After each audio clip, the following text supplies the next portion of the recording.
Experiencing pain of any kind? Call a timeout and stop by the Healthiest You Chiropractic Center. There, Dr. Max or Dr. Stephanie will provide a top-tier adjustment. Then you'll unwind in their therapy room. Visit their website at www.thychiro.com or call 440-238-3338 and book an appointment today. The Healthiest You Chiropractic Center, keeping Strongsville pain-free since 2013. Looking to get in shape and join a great community? Look no further than CrossFit Strongsville. We offer classes taught by our amazing staff of coaches. If going solo is more your speed, stop in for our open gym hours. Visit our website at CrossFitStrongsville.com to learn more and view our schedule. Visit our new location at 12608 Alameda Drive in Strongsville. Strongsville CrossFit, you're worth it. You deserve to be healthier and happier.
Yeah, thank you. I just want to say first, all glory to God. Without him, I am nothing. Power the shove. Neighbor Nation, we will see you on Saturday afternoon. Riley Meister gets the point. Back into left field. Say goodnight to that baseball.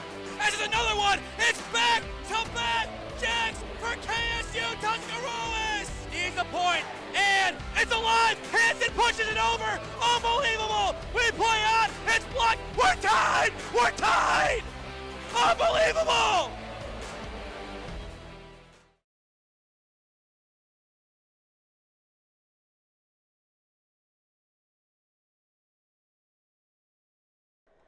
Kind of a abbreviated intro and abbreviated start as we are back to the action at Thurman Munson Stadium, home of the Canton-McKinley Bulldogs. Game number 2 of the day features the 3B Barons taking on the T3 Warhawks in the ultimate tongue twister. He's Cam Ragazzo. I am Nathan Smee on the call for you this afternoon live on the SmeeSports YouTube channel. A very interesting affair here as both teams already off to an interesting start wearing white. Oh, I didn't even realize that. First pitch is going to miss on the outer edge at 158, and we are off to the races. Leading it off for the T3 Warhawks, it is Luke Snyder, the right fielder. This T3 Warhawks team had an excellent WRCL campaign as they were one of the best squads in the league. The 1-0 is going to miss inside for ball 2. On the mound today for the 3B Barons, it is Nick Magnifico. The Barons did play last night, and they did lose in their league championship game, so I am sure that is some motivation entering this weekend's NABF World Series. To right down Broadway for strike 1. And I mean, they played really late into the night yesterday. So to play again at around 2 o'clock, we will see if fatigue is at all a factor in this contest. The 2-1 miss is up high for ball 3. Going back to last game, Cam, a thriller ending in 8 innings. Does this game live up to that, or is this going to be a more clear-cut contest? I hope it lives up to as much as last game. But honestly, I do expect kind of a more clear-cut winner in this one. And that'll help. Leadoff man is aboard via the walk. Good patience by Snyder. And he will trot down the line to take his base. Now that'll bring in Michael Andrasic, the rising junior at Capital. And Andrasic is one heck of a talent coming out of Independence High School. A lot of great players over the past couple of years, but Andrasic, one of the top ones, as he has done some great work at Capital so far in his 2 years there. As an underclassman, he has been a key figure in their offense. I was going to say, I wonder why I recognize his last name, but it was at Capital when I was doing that doubleheader for Bolden Wallace against Capital. And I think he'd appreciate what we're doing today, Cam, as he is a media film production major. So how about that? Somebody somewhat in the same arena, but also in a more theatrical sense. But 0-1 the count on the starting center fielder. The pitch. Andrasic, a good rope to the left side, and it is through. First base knock of the game, and it is the rising junior star at Capital, or to better go in tune with their branding, a Comet. So a nice drive over to that left side, and it's a great start for this offense. First 2 guys on, very similar to what we saw from the Jasper Reds, but in the end, that turned out to not be a good thing as they lost the game, only scoring in the first inning. So this could be a bad omen, but early on in the game, the T3 Warhawks, they don't care about what happened before. They just want to get a win here. 2 on, nobody out as JT Popick, the shortstop, steps in. JT wearing number 38 today. Swing and a miss on the first pitch. 0-1 the count. Popick comes to the squad by way of the University of Tennessee at Martin, where he is a rising junior. And I believe, looking at my other roster, he is a redshirt junior in doing the math. Here's the 0-1. A good rip down the left field line. It is going to the corner for extra bases. That is going to drive in Snyder. Andrasic touches and goes from third. He is in as well. And it is a 2 RBI double for JT Popick. T3 strikes first. Another great drive down the left field line. A very similar start to the last game, but it is the T3 Warhawk, the boys defending Ohio in this game, off to a great start. Yeah, exactly what you want to see if you're T3. Just like you said, pretty much actually eerily similar to how the Reds started the first game, albeit it was a double and then a single and then the walk. Or actually, was it hit by pitcher or was it a walk? I don't remember. I can look back real quick. I know it was a free pass. Double, RBI single, hard 90, RBI single. First pitch up high for ball one as Hanson Huth, the second baseman, or rather third baseman, steps in. Huth wearing number 16. He is a rising sophomore at Terra State. And he is a transfer as he was at Ashland, used 1 year of eligibility there, now has 3 years left to go, one of which will be used in JUCO, which I believe that will now be a null and void year as he should still take 3 after he transfers out of Terra State. High pop caught over at short for out number 1, as that is Jake Robinson with the putouts. But with JUCO now being an avenue for guys to play without having to burn any years, I think more and more guys are going to start to buy into those organizations. And the two that we've seen this year grow the most, Tri-C and Bryanton Stratton, both with great head coaches, and Kyle Stahlberg and Austin C-Max, respectively. With one down, Josh Jenkins, the catcher, steps in. Runner at second to work with. First pitch will be in there for strike one. Josh Jenkins, the understudy to Daniel Tome in Mount Union, and the typical understudy to Tome here at T3. However, it is Jenkins getting the nod today with Tome not here. No games played this last year for Mount Union, but he found himself here quite a lot with the JV team, playing the likes of Walsh and Malone. And he gets hit by the 0-1, and Jenkins will take his free base. So 2 on with 1 down now. Nice work by the catcher to wear that one. Played his ball for St. Ignatius, so you can tell the pedigree there. And you look at this catching room at both Mount Union and T3, Eds and Ignatius, class of 2024 catchers. You would think they'd clash, but from what I've been told, they're pretty good friends. So no animosity between the true Holy War rivals. Still 1 down as Boble, the DH, steps in. Fake on the double steal. First pitch hits the outer edge for strike 1. Boble, wearing number 35, plays his ball for Seton Hill. He is going to be a rising senior, and he's not from too far away as he played his high school ball right around your house at Medina. No balls, 1 strike. And that one will miss low. Now 1-1 the count. This is game number 2 of 4 today. It did get a late start because game number 1 did end up going to extra innings as the Mountaineer Lumber Company took down the Jasper Reds 4-3 in 8. But it was well worth our time. Here comes the 1-1. Hangs it over the plate, and it is going to be sent foul down the right field line. After Boble, it goes to another familiar face in Ben Pierce. And once again, we know him from Tri-C, but from what I've seen on social media, we'll talk about in a minute, I believe his time as a Triceratop is done. 1 ball, 2 strikes the count. An opportunity for Magnifico to get out number 2. And he might. Ground ball hit over to second. They will get the runner at 2, but not at 1. He is safe. It is a fielder's choice up the gut, splitting the runners first and third now with 2 away. Nice execution to make sure you get one of the outs. You have to get something from that play, and they get it done, and that'll now bring in Ben Pierce. But Cam, I believe I told you on the way here about Ben Pierce's new developments, and I'm just going to double check to make sure it's still accurate before we talk about it, that we don't want to overspeak. And yeah, it's still there. According to his Instagram bio, it says Marietta Baseball with the @ there. So I believe that he has switched on over to the Pios. He just finished up his freshman year at Tri-C. So we will see where Ben goes. Played for Menser, 323 average this past year with 10 hits. And you can go on the Tri-C website and find out some really cool things. One of the best things I found out about him, his favorite food is New York-style pizza. 1-0 inside, runner goes, and it'll be 1-1, but an easy stolen base. And that'll give Boble a stolen base, the first of the game. But interesting to see what will happen now at first base. I think we kind of know who the main guy is going to be next year.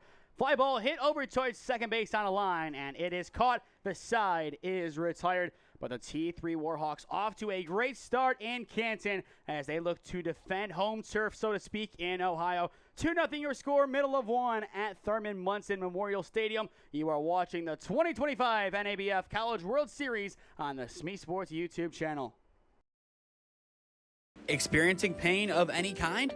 call a timeout and stop by the Healthiest You Chiropractic Center. There, Dr. Max or Dr. Stephanie will provide a top-tier adjustment. Then you'll unwind in their therapy room. Visit their website at www.thychiro.com or call 440-238-3338 and book an appointment today. The Healthiest You Chiropractic Center, keeping Strongsville pain-free since 2013.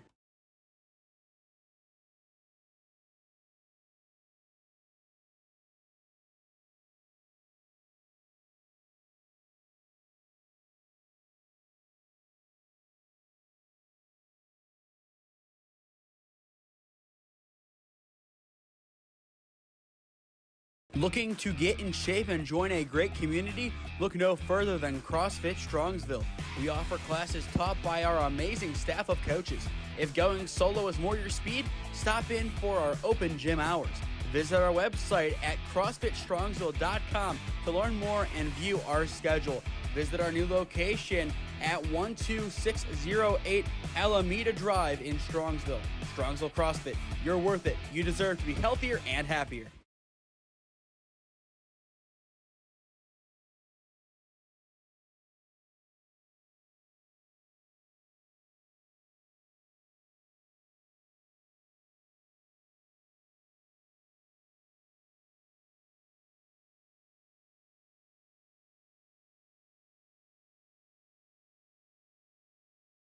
Welcome back to Thurman Munson Memorial Stadium, bottom of the first inning in Canton, and it is the T3 Warhawks on top, 2-0 against the 3B Barons. He's Cameron Ragazzo. I am Nathan Smee on the call for you this afternoon. Game 2 of 4 today at the main stadium at this beautiful complex, as that ball is sent off to the left side in foul territory, and it is going to get down foul. But for those who don't know, Thurman Munson, a great captain of the Yankees. I believe the first captain the Yankees had at that point since Lou Gehrig. And he was a legend in the Canton City School District, helping the old Canton High School. I don't remember the name offhand, but I believe he won a state title with them back in the early 70s. Swinging a miss on the 1-1, now 1-2 the count. Was a great all-star. Was one of the best players to play for the Yankees, but unfortunately, I believe it is going to be the memorial/anniversary of his death in a couple of days, as he died in a plane accident in Canton as he was at the Akron-Canton airport and had a malfunction, and he passed away way too young at the age of 32, and this stadium was built then in his honor, not only to house a minor league team at the time, but now to host the Canton-McKinley Bulldogs. And on top of that, it is now becoming one of the go-to sites for OHSAA baseball. And McKinley as well. On top of all of their upgrades that they have made to the Fieldhouse and Tom Benson Hall of Fame Stadium, they now just finished up their new softball diamond. I have passed it a couple of times. Looking really nice. 2-2 runs inside for ball 3, and we are full. On top of McKinley, this is also the home of Malone baseball. Malone, the Pioneers, there are just up the road in the main stretch of Canton before the Hall of Fame. So I would say maybe a mile or two away from Canton-McKinley High School. Payoff pitch, line drive into right center field. It is down in the gap for a leadoff single. Anderson, a heavy turn, and now he is going to go to second. The throw to 2, not in time. He is in there. One way to leg out a single into a double. They just kind of threw it around the yard. Anderson takes advantage, and what looked to be a mistake becomes a good, I would say, burst of fortune. Yeah, I mean, they tell you to take a wide turn at first for a couple of reasons, and that is one of the many reasons. Overthrow, and you pretty much easily, I wouldn't say easily, but you are able to take second base off of that overthrow. And now that sets up Jake Robinson, the shortstop, with an opportunity to drive him in. And that is a pass ball splitting the legs of Jenkins. And that'll put the opening run at third for the Barons. I didn't think he was going to stop coming around. It didn't look like he was going to. And he applied the brakes last second. Not surprised that he did stop. I think that was always going to be the right call. I was surprised when I didn't see him, so that's why I was so surprised. We talked about it last game, the Jasper Reds having a lot of experience, or lack thereof, at the college level. But this roster, 22, 23, 24, I don't think there's any 25s. Another pass ball. Jenkins misses 2 in a row, and that'll bring in the opening run of the game for the Barons. But going back to the 3B Barons, a very experienced squad, a lot of rising seniors, sophomores, and juniors at the college level. And that experience might be enough to push them over T3, who had a great regular season, I believe, just like the 3B Barons, finishing second. It just depends on how highly you rate the games of the 3B or the B2 Bulls, as they were the #1 team, but in, I would say, a smaller sample size. The 2-0, it is going to be wide for ball 3. Unlike last game, both teams able to score in the opening inning. After Robinson, it goes to A.J. Verity, the catcher. But a tough start defensively for the T3 Warhawks. The 3-0, it is going to hit the edge for strike 1. They needed that. Otherwise, 4-pitch walk, tying run at first. You can start to see the wheels fall off. Both sides have to be careful. 3-1, good drive deep to right field, but not deep enough to do any real damage, as that one will be caught for out number 1. That ball directly hit to Snyder out and right. Didn't really have to move too far to get there, and sometimes that is the easiest kind of play to make. And now we are looking to get a score update from the other diamond to see what is going on over there. And it is the Stark County Terriers in the bottom of the second inning, up 4-0 on the B2 Bulls. Stark County wanting to go back to back to back to back. They want their 4-peat. First pitch in there for strike 1. And that is the interesting thing about them. They have been dominant in this competition, doing what LeBron could not do with the 3-peat. Ground ball hit over towards third. Throw across the diamond is in plenty of time to Pierce for out number 2. Nice throw across the diamond by Hanson Huth. Next inning for the Warhawks, it is DeJesus, Isaacs, and Snyder, 8, 9, and 1. Don't diss my GOAT, LeBron. And with 2 down, Jason Malley, the first baseman, is going to step in. Griffiths looking to get out of the inning without allowing another run. First pitch fouled back, 0-1 the count. But those 2 pass balls, killer. And Jenkins will have to work on that in between innings and in this game. Otherwise, anytime somebody's on, that could be a big issue. 0-1, thought about it, but holds up. Now 1-1 the count.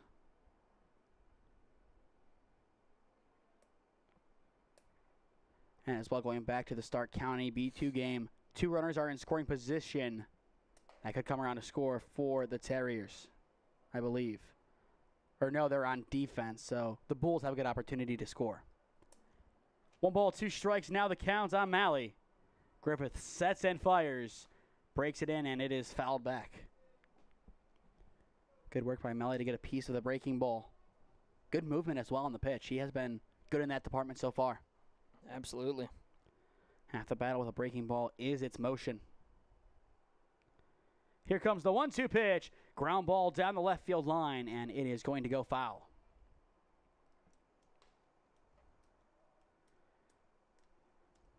Tomorrow as well, there is a whole host of pool play games here at Thurman Munson. We will not be here for that, so if you are in the area, make sure you come on out and support your team. The 1-2 misses up high for ball 2. On Sunday, we will be back here at Thurman Munson Memorial Stadium.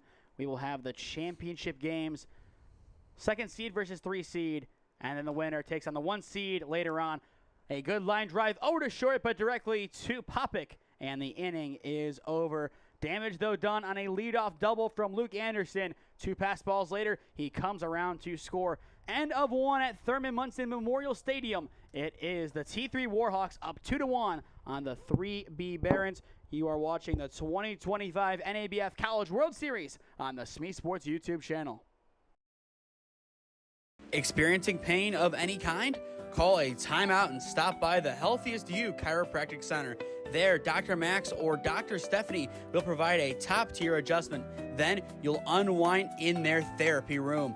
Visit their website at www.thychiro.com or call 440-238-3338 and book an appointment today. The Healthiest You Chiropractic Center, keeping Strongsville pain-free since 2013. Looking to get in shape and join a great community? Look no further than CrossFit Strongsville. We offer classes taught by our amazing staff of coaches.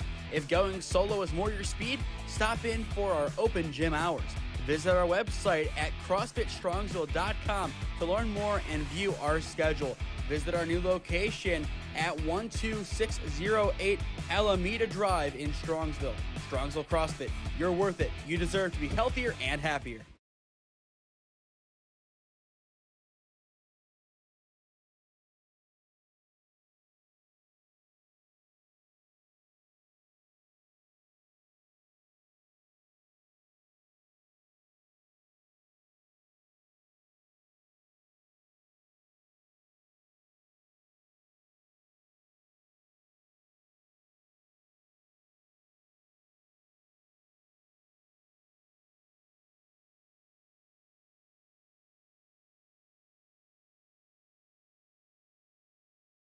Welcome back to Thurman Munson Memorial Stadium, top of the second inning in game number 2 of the day.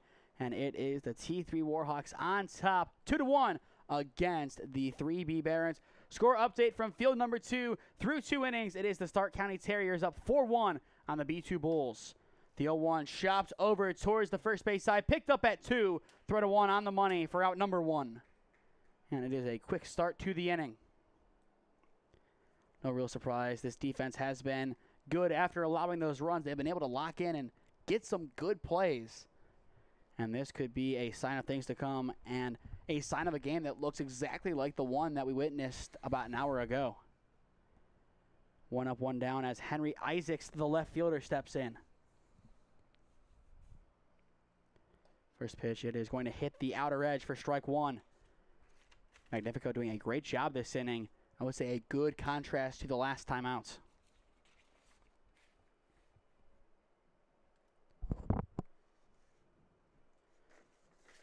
The 0-1 fly ball sent off to the right side, skied on the infield.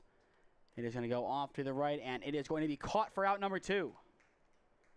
Nice play over on the right side. As Malley, the first baseman, was able to get that one well in a foul territory. 2 up, 2 down, and back to the top of the order we go with Luke Snyder. He walked to begin the game. 2 up, 2 down. This is not the response that the T3 Warhawks wanted to have.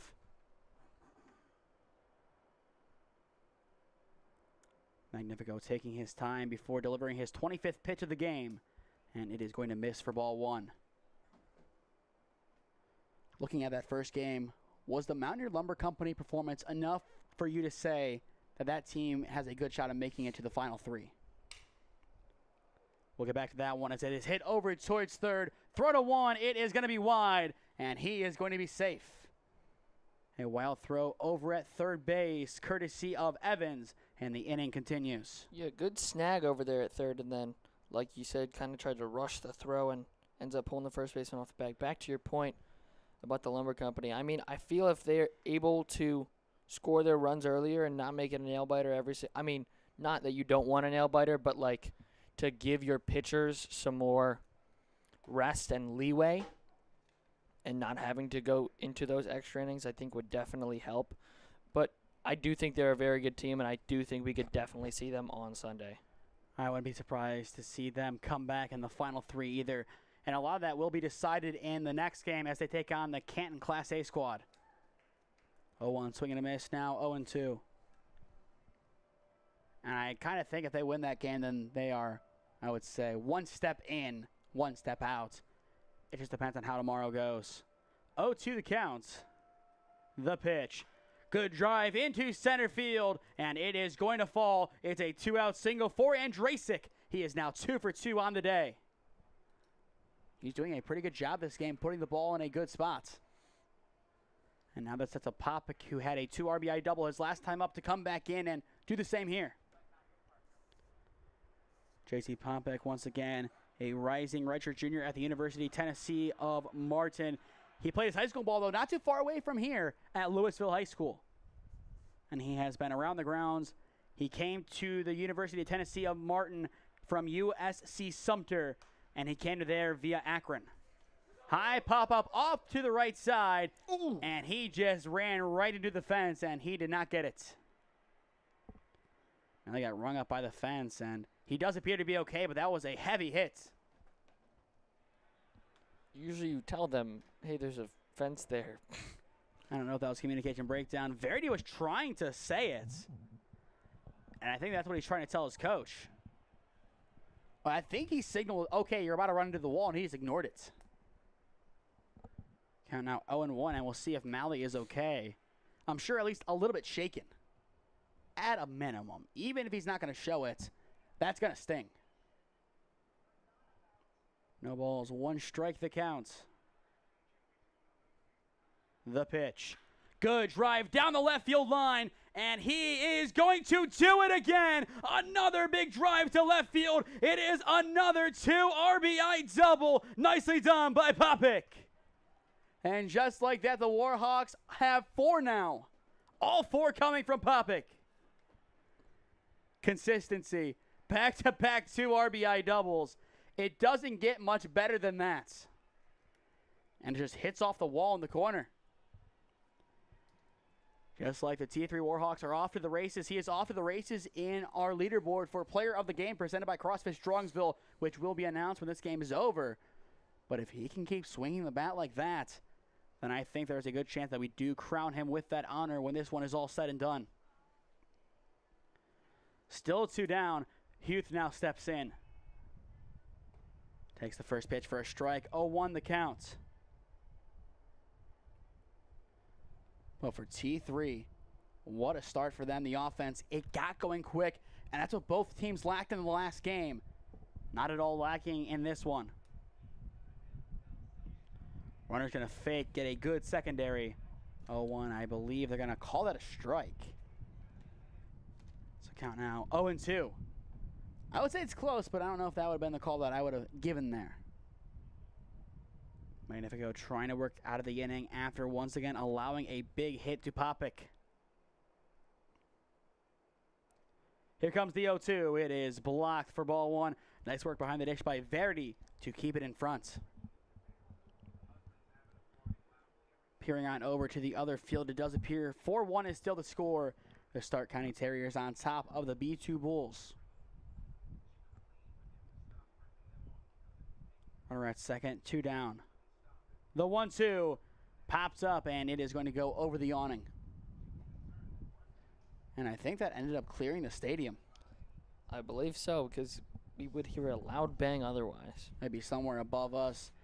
The press box setup is very interesting here at Thurman Munson. There are some loges off to either side. I believe also off to our left there is a video box / media box, and same with our right.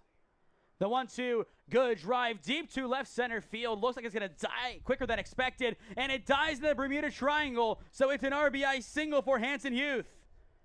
That'll make it 5-1 T3. That ball looked like it was going to be screaming into left center. Instead, it splits the defense to perfection. We'll watch that one again, Cam, but I don't think that's going to really fall in where we expected it to. But just like that, another big inning for the T3 Warhawks. 2 runs last time out, this time 3. And they are not quite done yet. Josh Jenkins back in for the second time today. He got hit by a pitch his first time up.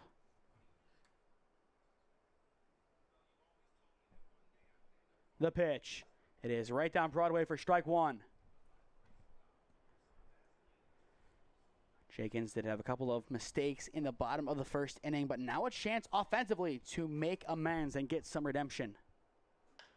Good drive over to the left side. Going to be a tough play to make across the diamond. The throw is low, but it is picked, and the side is retired. Nice work over at first base by Malley, and the inning is over. But JT Popik does it again, driving into, and Hanson Huth brings him in with an RBI bloop single of his own. Middle of 2 in Stark County.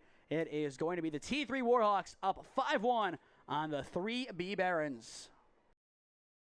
Experiencing pain of any kind? Call a timeout and stop by the Healthiest You Chiropractic Center. There, Dr. Max or Dr. Stephanie will provide a top-tier adjustment. Then you'll unwind in their therapy room. Visit their website at www.thychiro.com or call 440-238-3338 and book an appointment today. The Healthiest You Chiropractic Center, keeping Strongsville pain-free since 2013. Looking to get in shape and join a great community? Look no further than CrossFit Strongsville.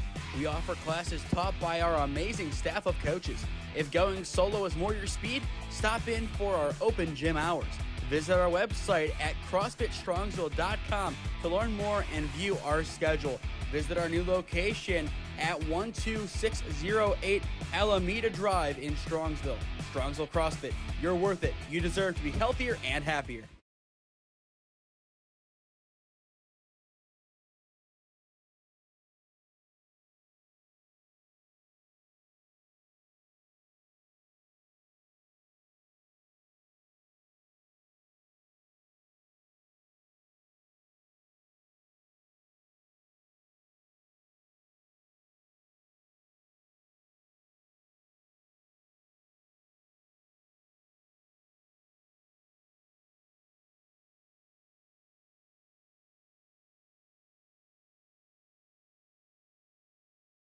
Welcome back to Thurman Munson Memorial Stadium for the bottom of the second inning. It is the T3 Warhawks up 5-1 on the 3B Barons. If you are just tuning in, I am Nathan Smee on the call for you. Alongside me, it is Cameron Ragazzo. So far today, the T3 Warhawks doing a great job, and through 2 innings of offense, have more runs than any of the other teams here today. And I feel like that is impressive in its own right. Well, not right now, as it does appear that the Stark County Terriers have scored again. So they now have 5. Same score on both fields. Good drive up the middle. It's off of his shin, and it's into right field. I don't know how you would score that. Either way, the leadoff man is aboard. And I think time is going to be called, and rightfully so, to check on him. Ow. That is so painful. It's a hard line drive up the middle, and ooh. I mean, you could see how hard it ricochets. I mean, took a mad turn, mixed up the second baseman. The second baseman was going to go cover up the middle, and all of a sudden he had to slam on the brakes and try and go back over to his left. And now it's simple for Griffiths if he can throw or not. I was going to say, it looks like he's going to attempt some warm-up pitches here. Looks good still. That hit the ground, right? I don't think it did. Did it? I think it was in the zone, but low. No, I mean, did the comeback, the comebacker hit the ground? That I don't know. I think it was a line drive that may have just graced the ground and kind of sprung back at him. Otherwise, I thought it hit him perfectly. Bunt, that one a little bit easier for him to take in, as he will throw to 1, and there is out number 1. Given the line drive moments ago, I think he would take that play 9 times out of 10. The only reason why he wouldn't is if he can make that play. But that'll move the runner up into scoring position, setting up Demarion Young, the left fielder, with an opportunity to drive him in. And with 3B down by 4, now is the time for them to get some runs back. The run rule is going to be 10 after 5, 8 after 6. And on both diamonds, we could be on pace to potentially see that happen. It'll be Boble, Pierce, and DeJesus, 6, 7, and 8 for the Warhawks next time we see their offense. And they have been dangerous so far. That'll be a hard 90. So this just could be a high-scoring game across the board. And as with 1 down, that'll put Young on. Keep in mind, this is not the only time that the 3B Barons will play today, and not the only time that we will see them, as they play here later today against the Stark County Terriers at 6:30 to round out the day. So should be a fun nightcap. Before that, in the next game, we are going to have another really good battle, I would say, as the Mountaineer Lumber Company takes on the Canton Class A squad. And that Class A squad, I don't know if they're playing after that. They could be on the other diamond. I think they do play a doubleheader, and they just have to jockey on over to Stadium number 2. In the meantime, Griffiths, he is going to have another word with his manager, and that is not a good sign. 35 and 10 are both moving down their way to the bullpen. 35 is Boble, and 10 is going to be Milligan. Milligan is a reserve, so he could come in and directly swap. I do believe it is him doing the pitching. He was a pitcher this past year. Played his high school ball for Delaware Hayes. I think he's going to be after taken out on a... They might just call this an injury takeout. Might be taking our injury. Same thing we saw kind of in the first game, except this time instead of the... Most likely it was an arm injury the first game. This one appears to be a lower leg injury. Obviously, never want to see that, especially that both of them have to leave the game in back-to-back games. Hope he's doing all right. Hope he gets better. And that is the hope. As our new pitcher warms up, we will step aside here on SmeeSports. Bottom of the second inning. T3 up 5-1 on the 3B Barons.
Time now for the unfortunate call to the bullpen here, Cam. It is going to be Colin Milligan in, but I would say in awful circumstances. Yeah, especially second time for the second game today. Never want to see it happen even once. You just got to feel for both of them. Hopefully, they're both doing all right. And for those just tuning in, we did just have an injury that Griffiths got hit in the leg, so his day is done. First pitch from Milligan is in there for strike one. Colin Milligan wearing number 10, a rising sophomore at EMU this past year, an 11.45 ERA, 0-4 record through 11 innings of work, allowed an opponent average of 304, so a long way to improve heading into his sophomore campaign in the MAC Conference. 0-1 fouled away, now 0-2 the count. He's over there with Jack Topolsky. I believe Jack is transferring. I know Jaden is. But I don't know. I think Tobolski might be. I did know Jaden was transferring. There's a chance. I could be mistaken, but I'm pretty sure I thought I saw Jack is leaving EMU. Here's the 0-2. Ground ball through the left side. Picked up at short. DeJesus is thrown to one. It is not going to be in time.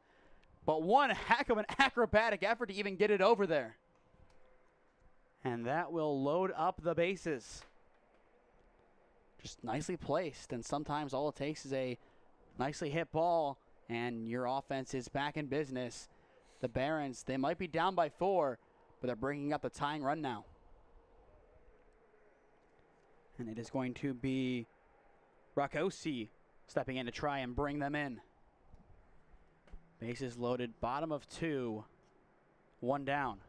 Bunt shown, and now there's a potential rundown. They throw back to 3, and not in time. Jenkins frustrated. He think he had him, and I think he may have did too.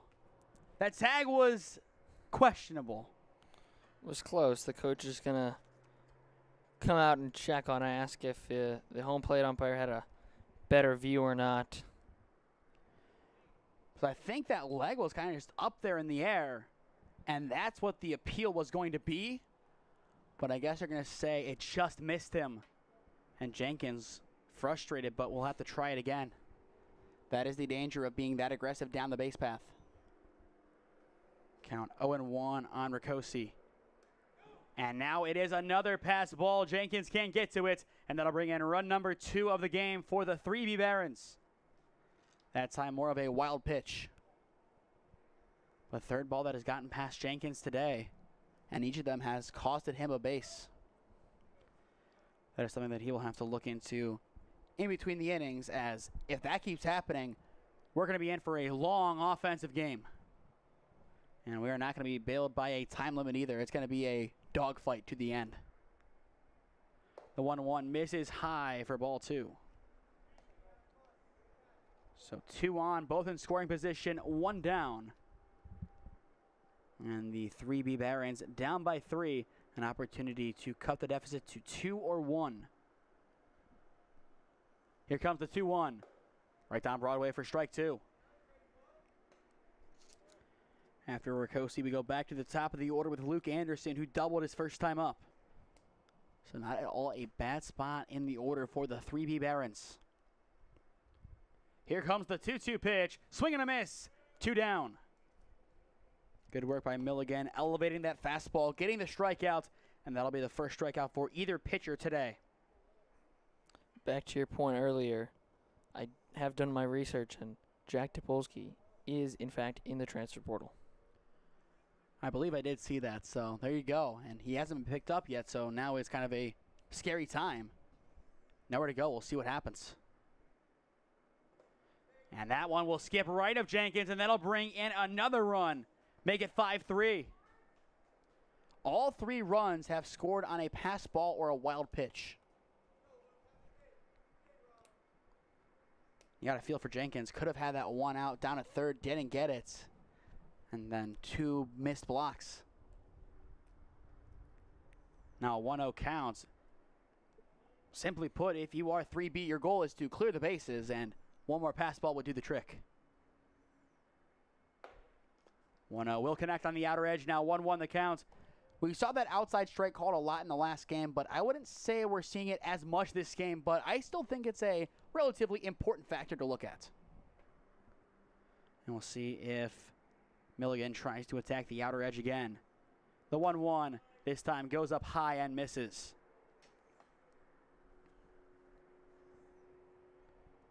We will look to get a score update from our neighboring diamond to see what is going on as the Stark County Terriers are taking on the B2 Bulls.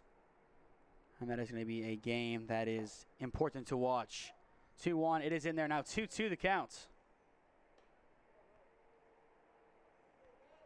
And looking over there, it is a 5-1 ball game. As things stand, the Stark County Terriers on top of the B2 Bulls. 2 balls, 2 strikes, 2 down. The pitch, swing, and a foul tip. And Jenkins got hit in an awkward spot. And he is very much shaken. He says he's okay, and that is a good thing because, Cam, there is not another catcher on the roster that is active for this game. Daniel Tome is inactive for game number 1. I assume that means he is coming in to catch later on today. That's my guess, as they have been platooned and kind of split time. On occasion, Jenkins would DH when Tome is catching, but in a tournament, I think they're each going to catch one game and then be done. 2 balls, 2 strikes, 2 down. Milligan will try again to retire the side, and he will miss up high, and we are full. And some not so good news. Cam is now showing me a red dot of rain. At our last game, players might get a little wet. And by might, I mean they will. And by little, I mean a lot. Payoff pitch, swing and a miss, and the side is retired. Second strikeout in a row for Milligan, and the inning is over. 2-run score for the 3B Barons, but not enough to get them back into the game. Through 2 at Thurman Munson. 8 runs combined, so a whole host of offense in this game. T3 up 5-3 on the 3B Barons in the 3 alliteration game. Experiencing pain of any kind? Call a timeout and stop by the Healthiest You Chiropractic Center. There, Dr. Max or Dr. Stephanie will provide a top-tier adjustment. Then you'll unwind in their therapy room. Visit their website at www.thychiro.com or call 440-238-3338 and book an appointment today. The Healthiest You Chiropractic Center, keeping Strongsville pain-free since 2013. Looking to get in shape and join a great community? Look no further than CrossFit Strongsville. We offer classes taught by our amazing staff of coaches. If going solo is more your speed, stop in for our open gym hours. Visit our website at CrossFitStrongsville.com to learn more and view our schedule. Visit our new location at 12608 Alameda Drive in Strongsville. Strongsville CrossFit, you're worth it. You deserve to be healthier and happier.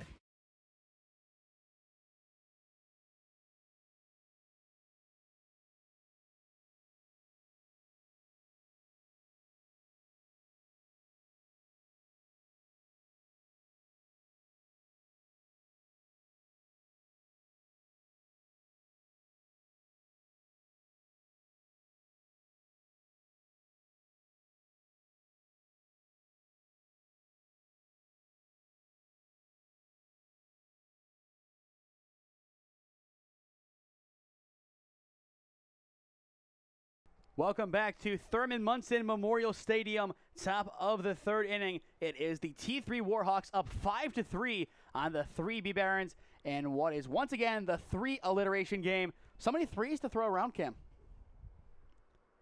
And unfortunately, that does not apply to either of us on a basketball court. Weak dribbler down the 3rd base line, and that is going to roll foul. Wow. That is a true test of patience down the line, and he passed with flying colors. That was one heck of a decision over at 3rd base. Nicely done. That was Nate Evans over there seeing it roll down the line. So count 0-1 on the leadoff hitter, which this time around it is Hayden Boble. Boble so far has reached on a fielder's choice and has stolen a base. This inning, he will be followed up by Ben Pierce and Alejandro De Jesus. No balls, 1 strike. The pitch. It'll run inside for ball 1. But a beautiful day for baseball in Canton. There was a worry about rain. There still is later on in the day. But at least for the time being, it is a great day and a great end of July afternoon. We are quickly approaching the dog days of summer, some of the hottest days of the year. And then before you know it, in a month's time from now, it is going to be back to school time as pretty much every single university goes back on August 25th. The 2-1, it is going to miss off the plate for ball 3. For you, Cam, you don't have to go too far. That's true. And to find a yellow jacket, you don't have to go too far, as Carson Petreka is on the other diamond. 3 balls, 1 strike. The pitch. Ground ball hit over towards first. Nice scoop up by Malley, and there is out number 1. a very hard hit ball towards him, but he's able to use his body and get in the way, which usually is what is expected. But given that he ran into the fence earlier, impressed that he's still using it. The game really doesn't change for him. It's just a matter of can he grind it out, and given the lack of subs for both teams, he's going to have to. I think both teams have a slightly shallow bench for this game. With one down, Ben Pierce steps in, and he will take strike one. Once again, going back to last game, 7 combined runs. We have 8 combined runs through, well, 2 innings. So a completely different ball game in comparison. Good crank into right center field. That one is going to fall in the gap, and that is going to be extra bases for Ben Pierce. He is going to touch 2, and he wants 3. The play is not in time. It is a 1-out triple for the first baseman. And that is what he did so well at Tri-C. When he was called upon, he provided a spark, and there it is for the T3 Warhawks. And here you go one more time, Cam, with all the threes. It is a 1-out triple in the 3rd inning in the game that features the T3 Warhawks and the 3 B Barons. And if only this game was number 3 of the day. But nicely done by Ben Pierce. A nice rope into right center. Has it fall in. And now it is DeJesus' time to step in to try and get the job done. An opportunity with 1 down to make it 6-3. And he will take first pitch. Woo! I guess they're going to say it's high for ball 1. But Alejandro DeJesus, a rising junior at Hiram, played his high school ball for North Olmsted. And he transferred into Hiram courtesy of Notre Dame College. DeJesus fouls that one back. Now 1-1 the count. Now, Cam, believe it or not, you have played against Alejandro DeJesus in a game at Baldwin Wallace. Really? It was a game that Luke Korber, the former North Olmsted pitcher, threw a complete game shutout against you guys 4-0. And he had a web gem at shortstop, one of the craziest plays of the season. Almost won there, but it is off the second baseman's glove. And DeJesus is able to string it into right field. And that is going to make it a 6-3 ball game. I believe based on the context of the game, that'll be scored in an RBI single, and it probably should be. Nice piece of hitting from DeJesus, just sneaking it over the second baseman. And right as we were talking about his exploits defensively, we almost saw that exact play that happened over 2 years ago, just over at second base. But he will reach, and he will keep the inning going with 1 down. We will now see Henry Isaacs, the left fielder, step in. Isaacs, a rising sophomore, played his high school ball for Amherst and plays his college ball for Ohio Wesleyan. The 0-1 right down Broadway for strike 2. And we saw him a couple of weeks ago playing with the T3 18U squad that ended up winning a tournament at Kent State. I don't remember which tournament that was offhand, but he did win it. And I believe he pitched in that game too. 1-2 chopped down the line, or excuse me, 0-2 is chopped down the line, and it is foul. But Amherst this past year, Cam, making it all the way to the state championship game, bowing out to Anthony Wayne. And if you look behind us, Cam, the first game on Friday, June 13th was Amherst Steel and New Albany. So kind of a familiar territory for the Comets. 0-2, Isaacs will take for ball 1. But they were truly impressive. They were one of the best teams in Ohio, and they bring back everybody except, I think, 1 player. So they're going to be even more dominant next year. Here comes the 1-2, and it is there for strike 3 looking. 2 down. And that'll bring us back to the top of the order, but that is strikeout number 1 today from Nick Magnifico. But going back to high school ball, Amherst was ranked highly coming into the season. Not many people expected them to actually be as good as they were. Their only losses early on in the campaign were to Archbishop Hoban and, believe it or not, Padua. Padua had their number early on in the campaign. But we saw a lot of those guys on a T3 team at the Zips Open. And that group ended up winning it all. 1 ball, no strike on Snyder as he reached on an error his last time up and walked his first time up. Good line drive into left center field. But it is going to be tracked down and caught in the gap by Anderson. And the side is retired. But still, Alejandro Jesus does the job that he was asked to do, and he drives in another insurance run for the T3 Warhawks. Middle of 3 at Thurman Munson Stadium. It is the Warhawks doubling the Barons. 6-3 your score on SmeeSports. Experiencing pain of any kind? Call a timeout and stop by the Healthiest You Chiropractic Center. There, Dr. Max or Dr. Stephanie will provide a top-tier adjustment. Then you'll unwind in their therapy room. Visit their website at www.thychiro.com or call 440-238-3338 and book an appointment today. The Healthiest You Chiropractic Center, keeping Strongsville pain-free since 2013. Looking to get in shape and join a great community? Look no further than CrossFit Strongsville. We offer classes taught by our amazing staff of coaches. If going solo is more your speed, stop in for our open gym hours. Visit our website at CrossFitStrongsville.com to learn more and view our schedule. Visit our new location at 12608 Alameda Drive in Strongsville. Strongsville CrossFit, you're worth it. You deserve to be healthier and happier.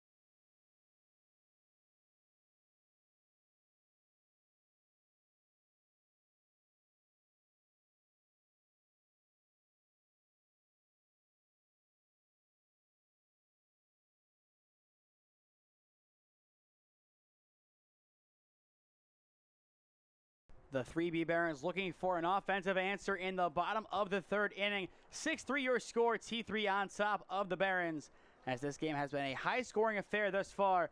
And Cam, I kind of think we expected this to be the game that we're seeing. Pretty much, yeah. You look at both offenses, very dominant in their own ways.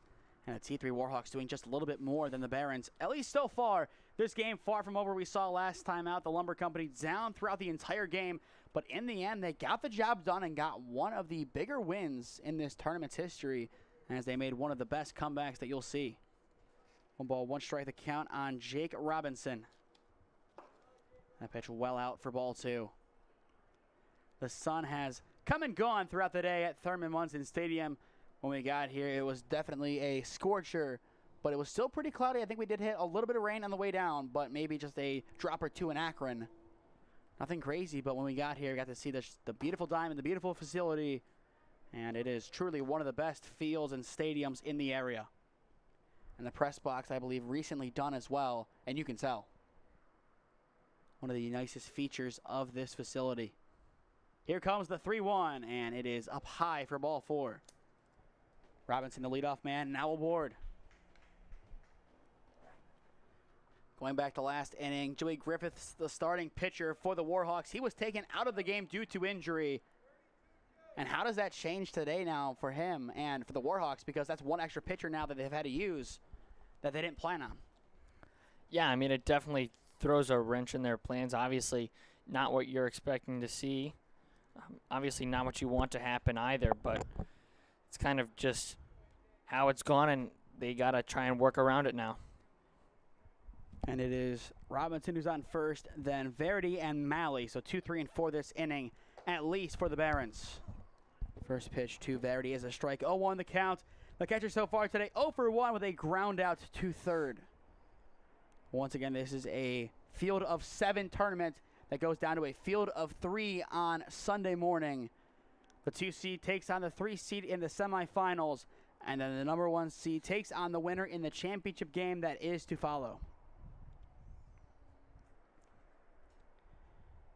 The 0-1 ground ball hit to second. This could be 2. Bobbled over at 2. They get the runner going to second. The relay back to 1. It is going to be in time for out number 2. And even on the bobble, they get it done. Yes, great double play there for them. Like you said, even on the bobble, still stays composed and able to turn it there. Excellent job by DeJesus over at second base. You see him kind of stutter over there in that relay throw back to one on the money, and kind of a smug toss back up by Pierce. He knows he did the job that he was asked to do, and he can celebrate for a moment. 1-0 the count on Jason Malley, the first baseman. 0 for 1 today as he lined out to DeJesus his first time up. Wave and a miss now. 1-1 the count. Next inning for the Warhawks, it is Andrasic, Popik, and Huth, 2, 3, and 4 set to hit. The 1-1 taken up high for ball 2. But for those just tuning in, T3 back in the first inning, played 2. The Barons responded with one of their own. Then in the top of the second, they scored 3. The Barons responded with 2. In this frame, 1 run for the Warhawks and nothing for the Barons quite yet. And Cam, if you look at that trend, 2-1, 3-1, or 2-1, 3-2, 1-0. T3 is winning every inning by just 1 run. I mean, that's all you need, though. It doesn't matter how much you win by. It does in regards to overall run differential and all of that, but just looking at the overall record portion of this game, it doesn't matter as much. And as well, a nice detail I want to point out about this facility, there is a clock out in left center, very similar to the one that operates at Schoonover Stadium, and that is over at Kent State. With 2 down, it is Evans now stepping in, the third baseman. First pitch wide, but nice catch by Jenkins. 1-0 the counts. Once again, 3B Barons, do not go too far away from us, as later on today at 6:30, we will see you again as you take on the hometown kids, the Stark County Terriers. Should be a fun nightcap here at Thurman Munson Stadium. 1-0 runs inside for ball 2.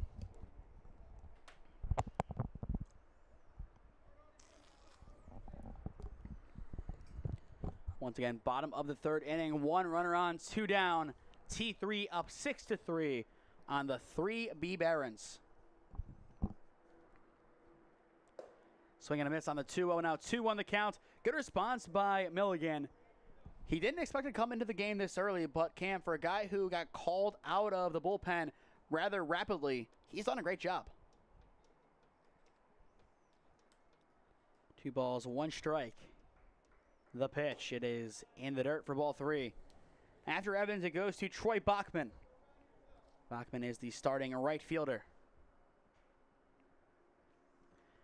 And it does appear that off to our right, the Mountaineer Lumber Company has made their way back to Thurman Munson Stadium, and they will begin their preparations for their game later on today. 3-1 up high for ball 4, and it is back-to-back walks for the Barons. And what do you imagine the overall feel of the Mountaineer Lumber Company is going into game number 2 today?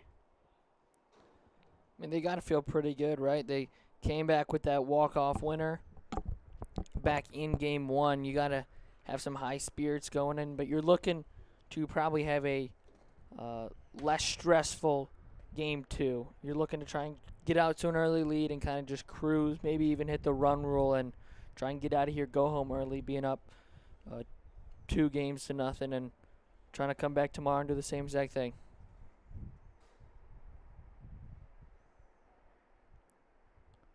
There's a quick conference on the mound as catcher goes out to talk to the pitcher, but back in action here is that one just above the zone. Thank you, Cam. I was trying to coordinate with Luke Ickes to see if he and Dom Trevisano will come up here and talk to us about the last game so we can get their input once they get here. Don't know if Luke or Dom are here quite yet, but once they get here, we will try to talk to both of them as they were our kind of players of the game. Trevisano won player of the game as he did walk it off, but Luke Ickes did a little bit of everything in that game, and that was definitely needed for them. So we'll see what Mr. Ickes and Mr. Trevisano have for an answer. 2 balls, no strikes on Bachman. And now it is 3-0. And a potential opportunity to load up the bases, which will put the tying run at first for the Barons. After Bachman, it would be Young who is in the on-deck circle. 3-0, it is right down Broadway for strike 1. Milligan back in it. And he needed that strike. He needed something for his confidence there. He needs to do it again. Job is far from done here. 3 balls, 1 strike the count. The pitch. Tipped foul, and we are full. a rather long third inning. Across the way, it does still appear to be a 5-1 ball game in the fourth, but the B2 Bulls do have a runner on at second base. And that is what we can see from up here in the press box. Full count, 3-2. Runners go. Payoff pitch. It is up high for ball 4. And the bases are loaded. Back-to-back-to-back walks after a double play. And now, how important is that double play? So very. Without it, that's an extra run. Wouldn't be surprised to see Milligan talk to in a moment here. Don't know if he will be quite yet. But if one does come home on a walk, I think you have to talk to one, try to figure out what's going wrong. But Demarion Young, the man of the hour, a chance to change the fortunes of the Barons. First pitch right down Broadway for strike 1. Great response by Milligan, as it appears, at least for now, he is going by an at-bat to at-bat approach. And that is always a good thing. You got to be patient with your approach. The 0-1 runs up and in. Now 1-1 the counts.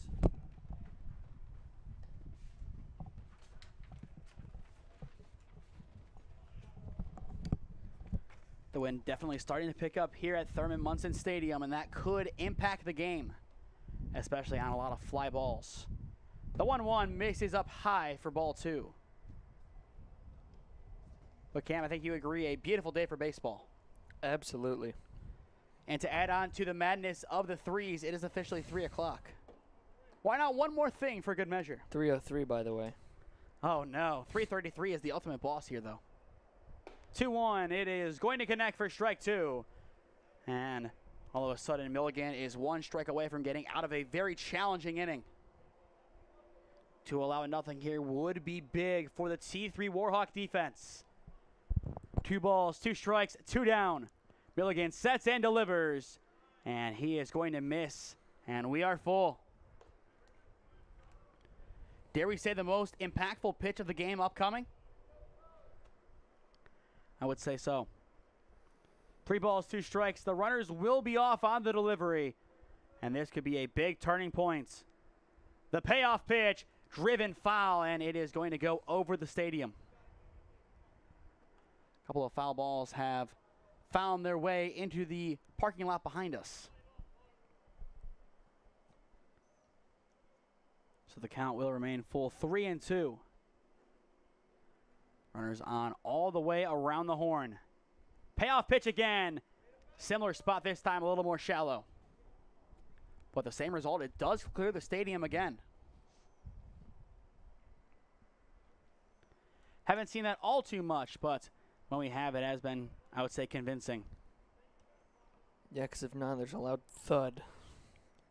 One more payoff pitch, and yeah, not quite. We'll see it again. And that time it does not clear the stadium, as they will hit off of the top roof. But this awning, a very nice piece, very similar to what we see over at Pipe Yard. I would say it's the same exact thing at Pipe Yard as well. Just a different kind of press box. Just one long box. Payoff pitch again. It is high for ball 4, and that'll walk in run number 4 of the game for the Barons. Nice patience and good battle by Demarion Young, as he pretty much earned that. It wasn't a free pass by any means. It was a gritty pass. And as expected, time now called, as we will have a meeting between pitcher, catcher, and manager. To stay up to date on all the games that we are covering, follow SmeeSports on Instagram and SmeeFist2024 on Twitter. As well, subscribe down below to the SmeeSports YouTube channel. Enable push notifications to be notified when we upload or go live. Our goal is 5,000 subscribers by the end of this calendar year. So if you're new, go down below and subscribe. There is no added cost, and it greatly helps out all we do here at SmeeSports. And while you're down there, make sure you leave a like rating to show your support for our broadcast. As well, if you want to become a broadcast sponsor, the information is on your screen on how you can contact us. Thank you again to the Healthiest You Chiropractic Center and CrossFit Strongsville for sponsoring today's broadcast. And thank you to the WRCL/NABF for having us out, as they partnered with us to present these telecasts. Base is still loaded, 2 down, as Ethan Mannion, the DH, steps in. First pitch in there for strike 1. Tying run now in scoring position for the Barons. And we will see if that does impact the defensive philosophy of T3, or if they're going to go and stay par for the course. The 0-1 ground ball hit over towards short. The underhand toss to 2 is in time, and the side is retired. But on an RBI walk, 1 run comes across to score for the 3B Barons. End of 3 in Canton. It is the T3 Warhawks 6, the 3B Barons for your score. You are watching the 2025 NABF College World Series on the SmeeSports YouTube channel. Experiencing pain of any kind? Call a timeout and stop by the Healthiest You Chiropractic Center. There, Dr. Max or Dr. Stephanie will provide a top-tier adjustment. Then you'll unwind in their therapy room. Visit their website at www.thychiro.com or call 440-238-3338 and book an appointment today. The Healthiest You Chiropractic Center, keeping Strongsville pain-free since 2013.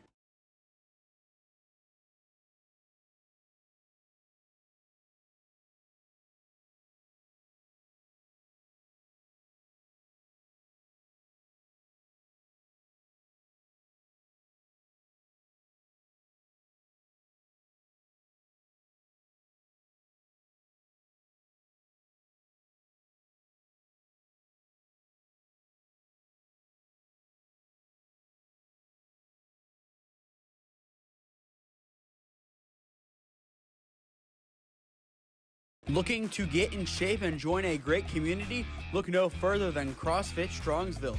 We offer classes taught by our amazing staff of coaches. If going solo is more your speed, stop in for our open gym hours. Visit our website at CrossFitStrongsville.com to learn more and view our schedule. Visit our new location at 12608 Alameda Drive in Strongsville.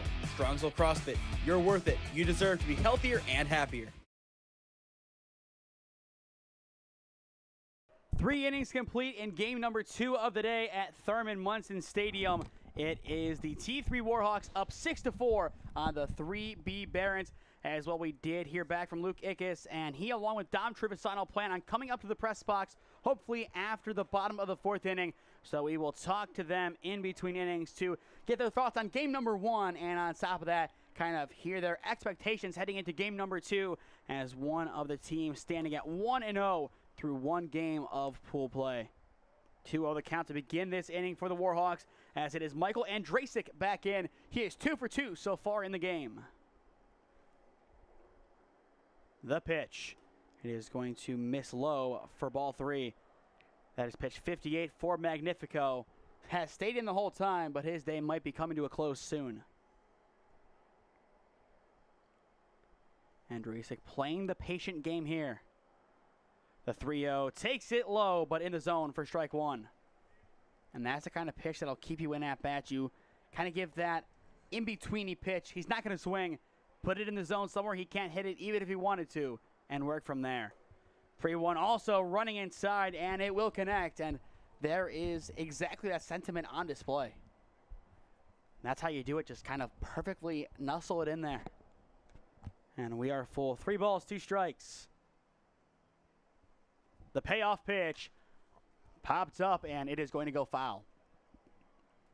And you can hear it go foul as well. A loud bang off to our right. 2 more games left to go today at Thurman Munson Memorial Stadium. The next game, it is the Canton Class A group taking on the Mountaineer Lumber Company in the Battle of Green. And then later on, it is going to be the Stark County Terriers and the 3B Barons. Payoff pitch once again fouled away, this time down the left field line. This was at one time the main home of the Stark County Terriers, but at least for this season and maybe next, their new home is Walsh University. There is a chance they move back here, but we will see. Here comes the payoff pitch again. Awkward pop off to the right side in the infield. The glove fling is in time for out number 1. Didn't even try to transfer, just let it go, and it worked. Sometimes that is the best kind of play. You have to be innovative in this game. You have to be willing to make adjustments on the fly. That is not the textbook play, but that is the necessary play given the circumstances. 1-0. Sorry. No, I was going to say absolutely. I mean, very difficult play to make. Didn't know if he had time to have the transfer there, so he just elects with the glove flip and executes it perfectly. And now 1 up, 1 down, as it is going to bring in Popik. 1-0 the count as he nearly got hit. Kind of surprised he didn't just let that one hit him, as that would have been a free base for him and for the Warhawks. Swing and a miss. Now 1-1 the counts. My question is for Magnifico, how much longer does he stay in this game? It's a tough one. He's already at 65 pitches. We shall see. Ground ball up the middle, off of his glove. It is going to go over towards second, and there is no possible play at first. An awkward hop up the middle, and Popik will reach safely for the 3rd time today. And if you want to call it a single, which you could as it was an awkward hop, then he's 3 for 3.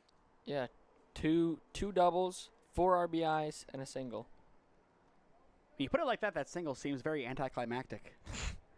But if anticlimactic is getting on base like that, then you're doing something right in this game, and Popik has, as this is a homecoming once again for him. Played his high school ball over at Andy Aljancic Field.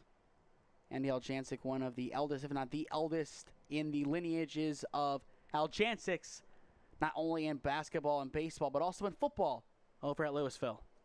I believe 4 generations or 4 of the Aljancics have been quarterbacks at Louisville. Deep drive to left field, still going back, and it is going to one hop off of the wall. An excellent drive from Huth, and he is going to drive in Popik. It is an RBI double, and that is going to make it 7-4 T3.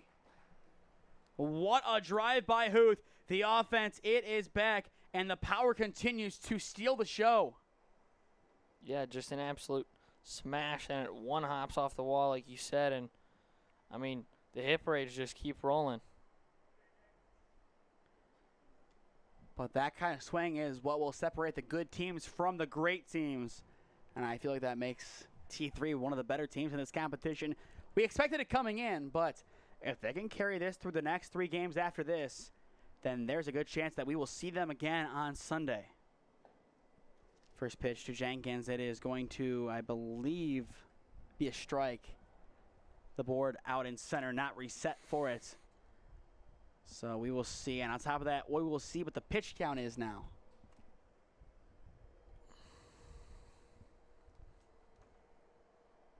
The pitch. Jenkins, a good drive and foul. A good pop, and that's a good sign of things to come, as we really haven't seen his bat all too much in this game.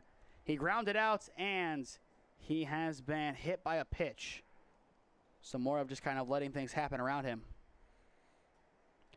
Score update from Thurman Munson, field number 2.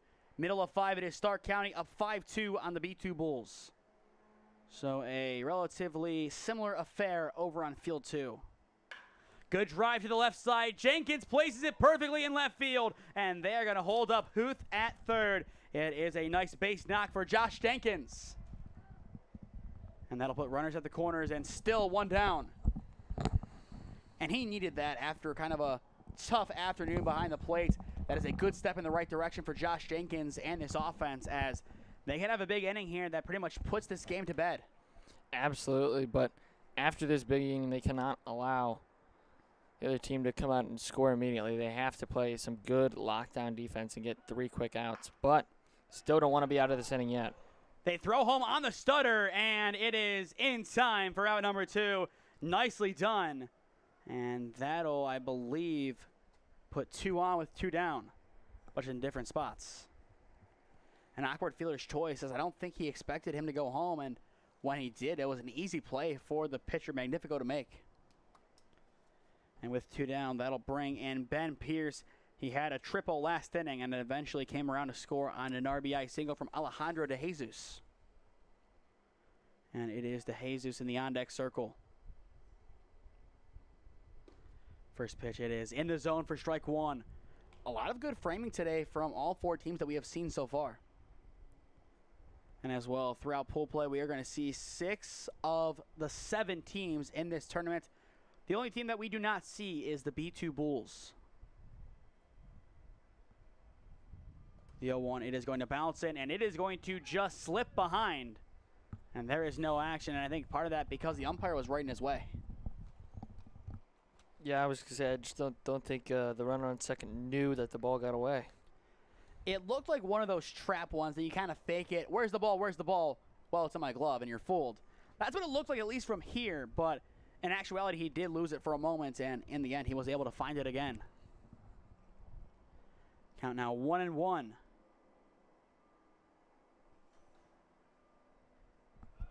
Runners go. It's a double steal on the delayed kind of windup, and it works out perfectly. Both runners are safe. Did he go for the stretch there? I have no idea, but the runner from second took off immediately, and the one on first was kind of a delay. I kind of think he went from the stretch there, just given how much time it took. Which, if he did, that's an interesting decision, as the bug's trying to fly at my face, decision to make with 2 runners on. 2-1, it is off the plate for ball 3. That is the only downside about having the windows open in a press box. You'd have some ugly critters come on in, and one side of my face was going to be a good landing point until I just kind of swatted it out of the way. And we'll see if he does come back or not. 3 balls, 1 strike. The pitch, it is in the dirt for ball 4, and the bases are loaded with 2 down. And it is Alejandro De Jesus with an opportunity to come on in and be the cleanup crew for the T3 offense.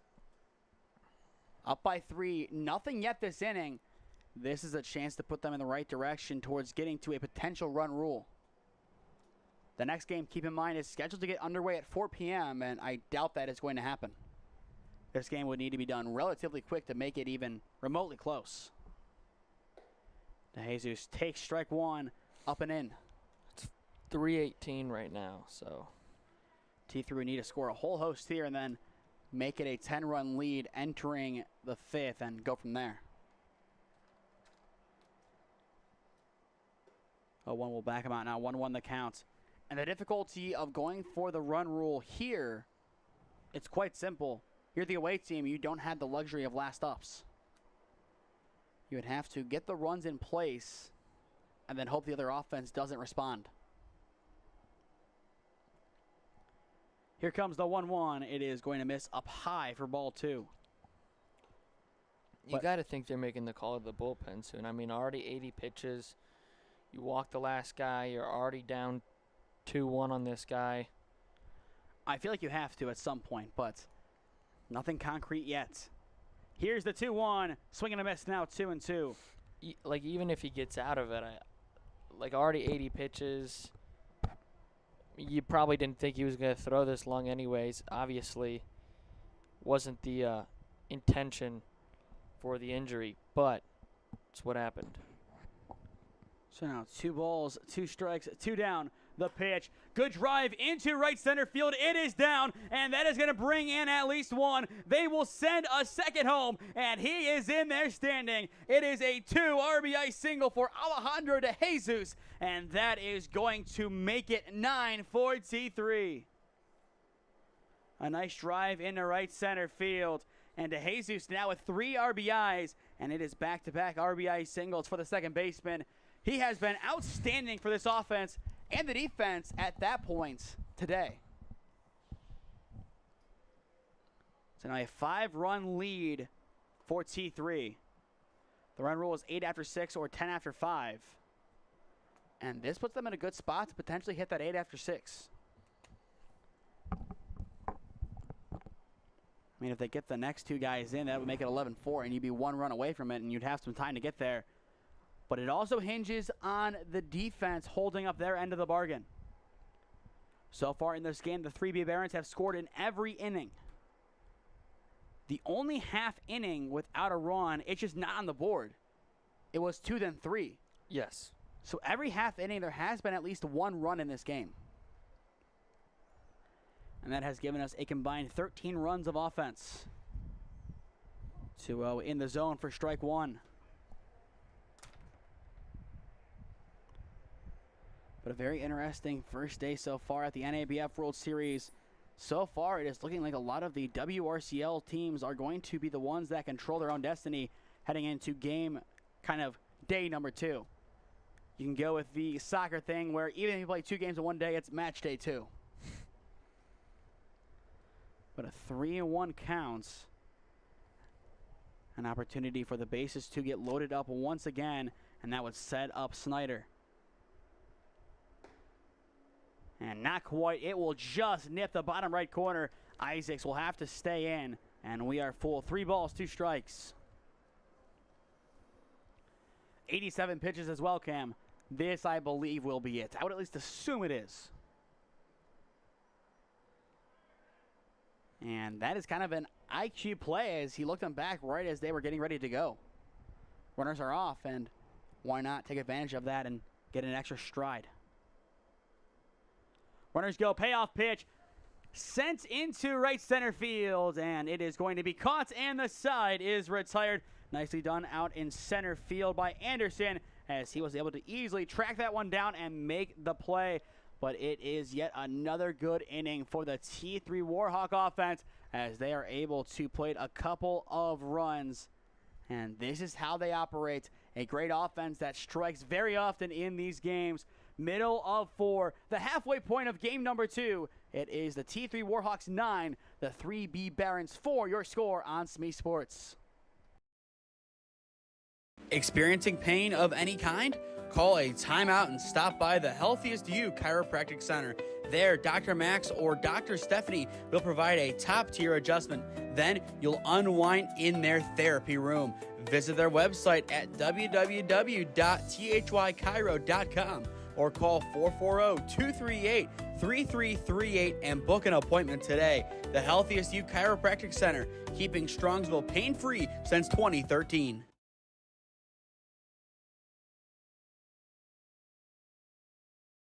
Looking to get in shape and join a great community? Look no further than CrossFit Strongsville. We offer classes taught by our amazing staff of coaches. If going solo is more your speed, stop in for our open gym hours. Visit our website at CrossFitStrongsville.com to learn more and view our schedule. Visit our new location at 12608 Alameda Drive in Strongsville. Strongsville CrossFit, you're worth it. You deserve to be healthier and happier.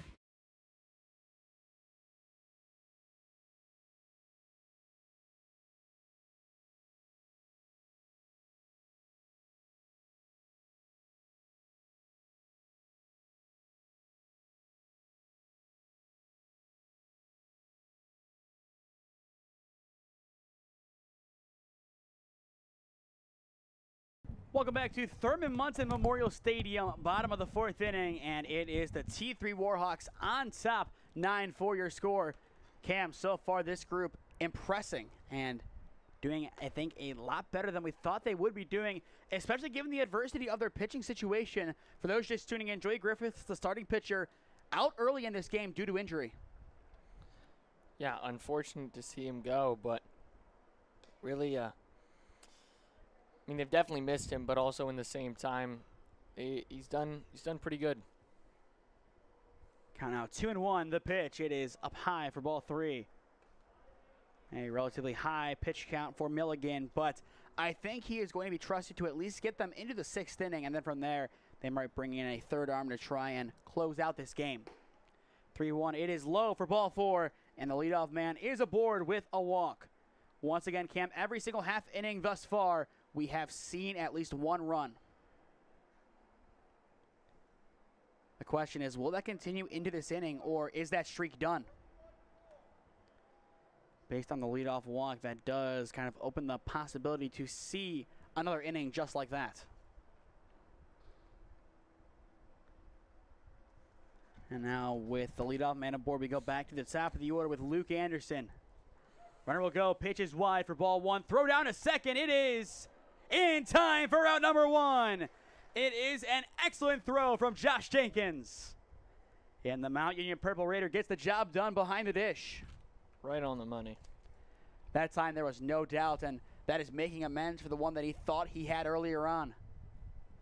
And that is a big first out given how the inning started moments ago. The 1-0, it is going to run inside, but still connect on the bottom right corner. A lot of inside calls today so far. The last game primarily inside, or rather outside. Now this time it's flipping in and kind of running up and down on the inner batter's box. Hitters count 2-1 on Anderson. A double and a strikeout for him so far today. Wave and a miss now. 2-2 the counts.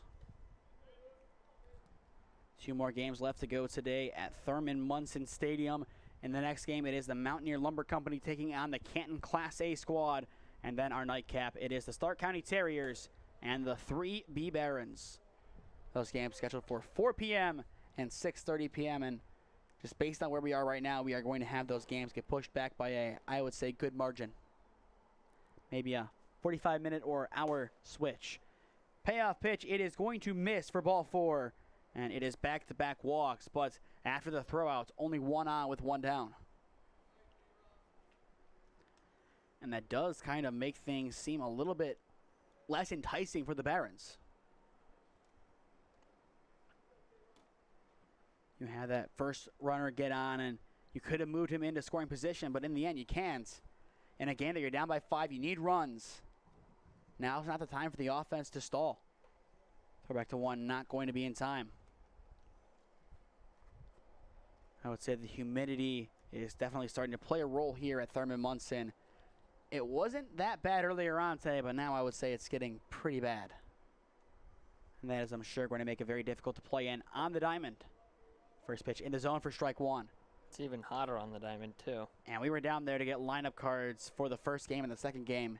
It is really bad. Manageable, but not great. But that is the kind of push and shove of summer baseball. It's a nice weather, but it can get too hot.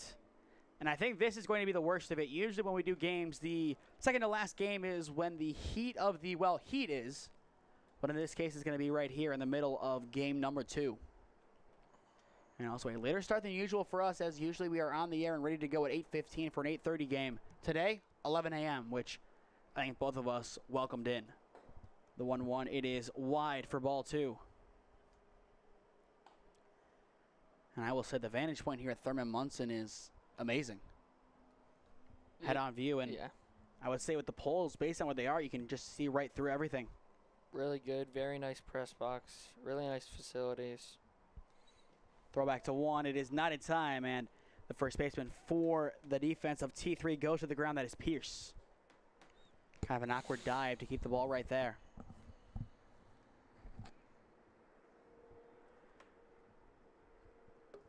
But a very interesting game so far. A lot of offense in comparison to game number 1. But I still feel like the biggest storyline is the T3 offense fighting through a lot of adversity. They've dealt with a lot this game, and their day is far from over. 3 balls, 1 strike, the count on Robinson. And if this is a walk, that would be the 3rd one in a row. Instead, it is fouled back and into a press box window. We are full. I believe that is into one of the loges. And a dam like that might be enough to open up the door, and it kind of is now. It did. Someone's going to have to check on that. Couple of the loges are out of commission, I would say, here at Thurman Munson, and I think that one is definitely one of the bunch. Here comes the payoff pitch, and it is in the dirt for ball 4, and it is a 3rd consecutive walk surrendered by Milligan. Do we see a mound visit here? I would say you should. Yeah, I would agree. But it doesn't look like they're going to go and talk to him. And in the bullpen, I don't think there is any action. At least nothing that I can see. But going back to that throw out from Jenkins to get out number 1, it is even more important right now. Otherwise, the bases would be loaded on 3 straight walks, and momentum would be with the Barons as they have a way back in. Verity swings and misses on the first pitch. 0-1 the count. Last time we saw Verity, he hit into a 4-6-3 double play. So he is trying to avoid having that happen again, as everything is set up for that to happen potentially. The 0-1 driven over towards short. This time it's 6, it is 4, and the throw to 1, it is 3, and the inning is over. It is another play that is doubled up by the defense. Beautifully done, and that will round out the 4th inning in style. Very nice turn there, especially in the middle, and then great stretch over there at first. Barely got him. From a 4.63 earlier to a 6.43 now. This T3 Warhawk defense, they are getting better and better as the game goes on. And for the first time today, through one half inning, no runs. Every other half inning had at least one. This time out, nothing going. End of 4 here at Thurman Munson Stadium. It is the T3 Warhawks up 9-4 on the 3B Barons. Experiencing pain of any kind? Call a timeout and stop by the Healthiest You Chiropractic Center. There, Dr. Max or Dr. Stephanie will provide a top-tier adjustment. Then you'll unwind in their therapy room. Visit their website at www.thychiro.com or call 440-238-3338 and book an appointment today. The Healthiest You Chiropractic Center, keeping Strongsville pain-free since 2013. Looking to get in shape and join a great community? Look no further than CrossFit Strongsville. We offer classes taught by our amazing staff of coaches. If going solo is more your speed, stop in for our open gym hours. Visit our website at CrossFitStrongsville.com to learn more and view our schedule. Visit our new location at 12608 Alameda Drive in Strongsville. Strongsville CrossFit, you're worth it. You deserve to be healthier and happier.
Four innings complete, and we have a whole host of runs to show for it. 13 combined, Cam. Offense has been the name of the game so far in game number 2 today. First pitch is a strike, 0-1 the count. And right now, T3 is in line for the most amount of runs scored in a single game at this tournament, albeit we are around 3 games in. But still interesting to see that 9 is going to be that benchmark to try and beat. Snyder sends that one foul off to the right side. Now 0-2 the count. And still 2 more games left to go today. And they should be interesting affairs as we will see a couple of new teams. I believe over on Thurman Munson 2, the score is now 7-2, if I could see that far. And we will look to confirm that on Game Changer. It has been spotty so far. And yes, you're right, it is 7-2. I just got that update as well. And that is the middle of the 6th inning. 1 ball, 2 strikes, the counts. And once again, the call to the bullpen has been made. It is Josh Reed now on to pitch for the Barons. Swing and a miss on the 1-2, 1 down. A good start to life on the mound for the relief pitcher. That's what you want to see from a guy out of the bullpen. Down by 5, your offense just fell flat for the first time today. You got to find a way to get them back to their best. And one of the best ways to do that is simply taking momentum away from the performance of your defense. It is Michael Andrasic stepping back in so far today. 2 for 3, 2 singles, and a ground out. First pitch in there for strike 1. Josh Reed working quickly so far in this inning. And that is always a good sign for a new arm. The 0-1 is going to miss wide. Now 1-1 the counts. For those just tuning in, game number 3 of the day is going to be delayed by at least a little while, as it is scheduled for 4 p.m., but game number 1 ending late and game number 2 starting late in turn has kind of changed up our schedule. 1-1 ground ball up the middle, hit towards short. The throw across the diamond is in time for out number 2. And it is a 2-up, 2-down defensive start to the inning for the Barons. Nicely done all the way around, forcing good contact. A lot of pitchers, they're afraid to give up anything in regard to contact. But sometimes if you're a contact pitcher, that means you're one of the best pitchers in the game. We look at a guy like Paul Skeens. He's averaging, I think, just over a strikeout per inning. He isn't that dominant strikeout guy that a lot of people think he is. A lot of his game is simply contact pitching. And that is even the case with the Pirates.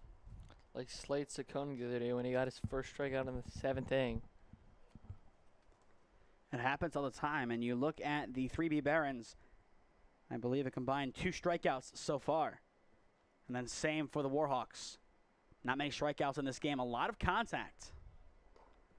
And once again, that's not necessarily a bad thing. Yeah, a lot of contact resulting in a lot of runs.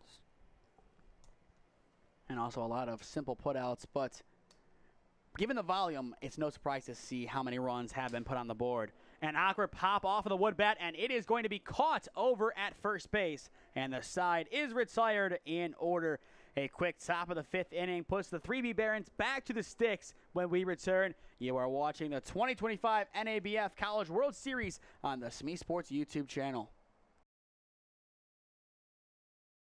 Experiencing pain of any kind?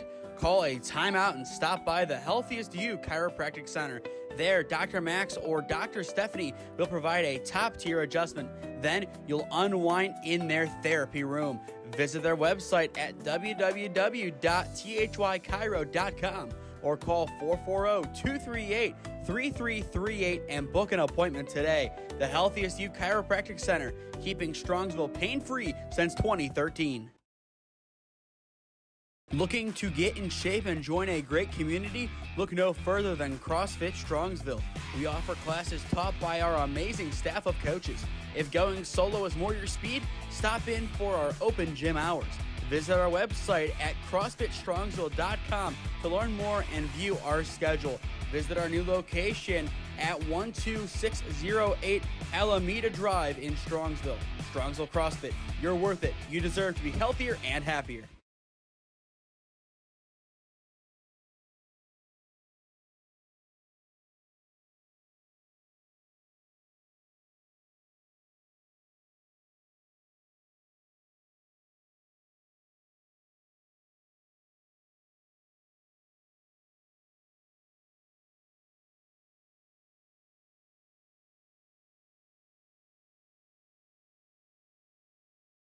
Welcome back to Thurman Munson Stadium, bottom of the 5th inning, and it is the T3 Warhawks up 9-4 on the 3B Barons.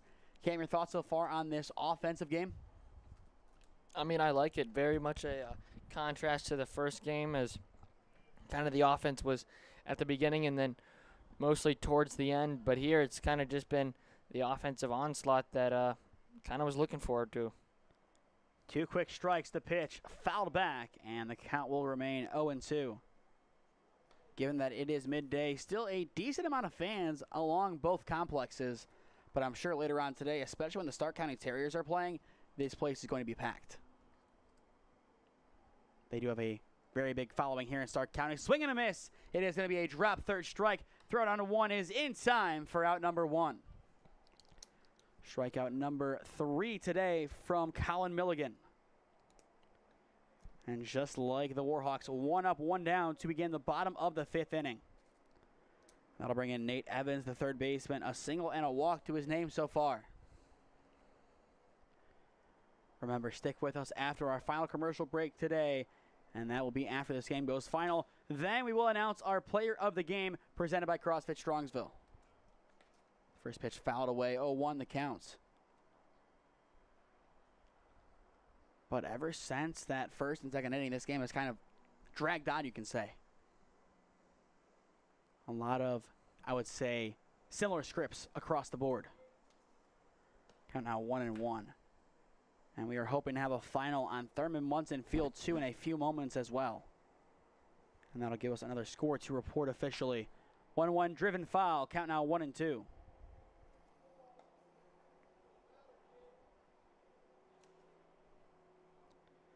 And I check on things over there. It is 7-2, bottom of the 6th inning. So it is not a clear-cut win quite yet for the Terriers. Here comes the 1-2, and it is in the dirt for ball 2. So far, the WRCL squads are 1-0. If this result holds 2-0 over there regardless, that would then give each one a win and a loss. So 3-1 all the way around for the WRCL. Not bad at all. 2-2 runs up and in for ball 3, and we are full. This is their competition after all this year. They did not have the normal playoffs, so this is their opportunity to win something in the postseason. 3 balls, 2 strikes. The payoff pitch, it is right down Broadway for strike 3 looking, and it is back-to-back strikeouts for Milligan. He now has 4 today. A very quick inning, 5 up, 5 down combined. And I think that is the first time that we have seen it today.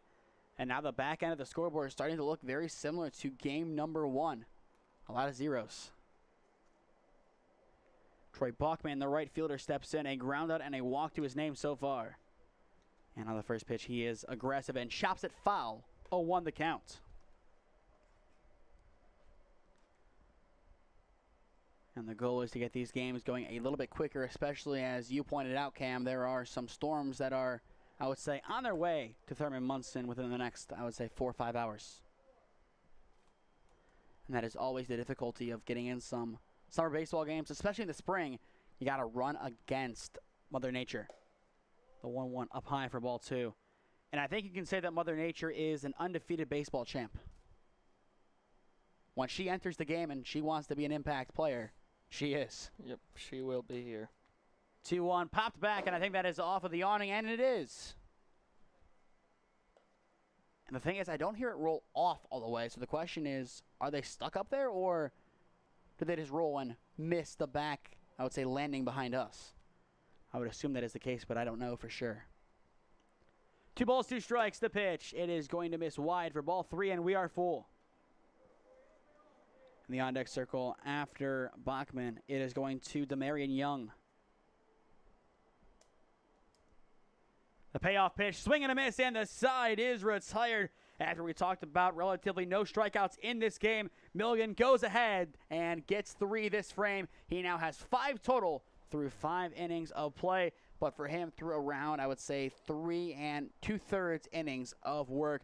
5 complete in Canton. It is the T3 Warhawks 9, the 3B Barons 4 your score. You are watching the 2025 NABF College World Series on the SmeeSports YouTube channel in partnership with the WRCL and the NABF. Experiencing pain of any kind? Call a timeout and stop by the Healthiest You Chiropractic Center. There, Dr. Max or Dr. Stephanie will provide a top-tier adjustment. Then you'll unwind in their therapy room.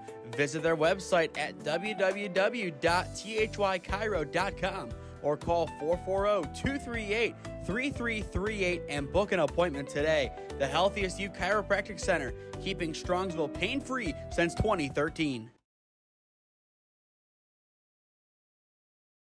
Looking to get in shape and join a great community? Look no further than CrossFit Strongsville. We offer classes taught by our amazing staff of coaches. If going solo is more your speed, stop in for our open gym hours. Visit our website at CrossFitStrongsville.com to learn more and view our schedule. Visit our new location at 12608 Alameda Drive in Strongsville. Strongsville CrossFit, you're worth it. You deserve to be healthier and happier.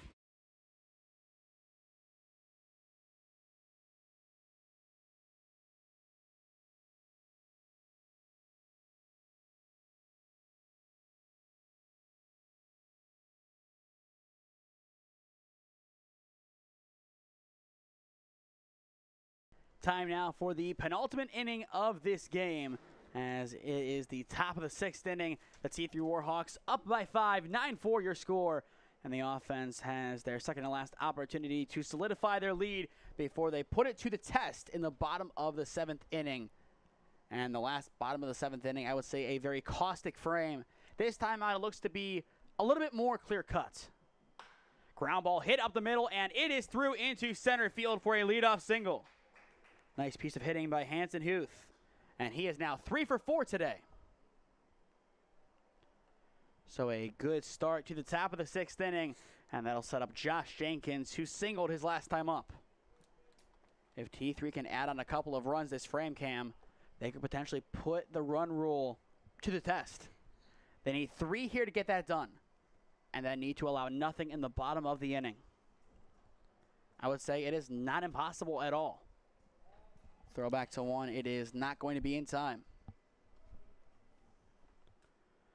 But what do you think the likelihood of a run rule in this game is? I mean, if their offense can go like it was going earlier on in the game, then we could see it. Fly ball sent into shallow center field. Still being brought in is the outfield. And the play is made in center by Anderson for out number 1. And that'll help the Barons keep this game going. And their goal is to put on some runs in the bottom of the inning. They could do a comeback very similar to the Lumber Company. With 1 down, that'll now see Hayden Boble step in. Boble has grounded into 2 fielders' choices and has grounded out to first base so far in the ballgame.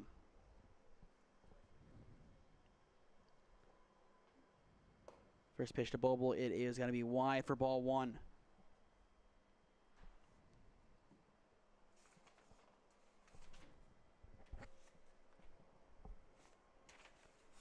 One ball, no strikes.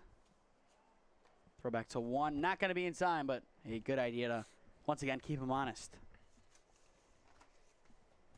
But looking at Hayden Boble wearing number 35, a rising senior at Seton Hill this past year, had 1 start, had 4 hits, and a .308 average. And looking at his high school days, he played for the Battling Bees of Medina. So a couple of Medina players on this squad.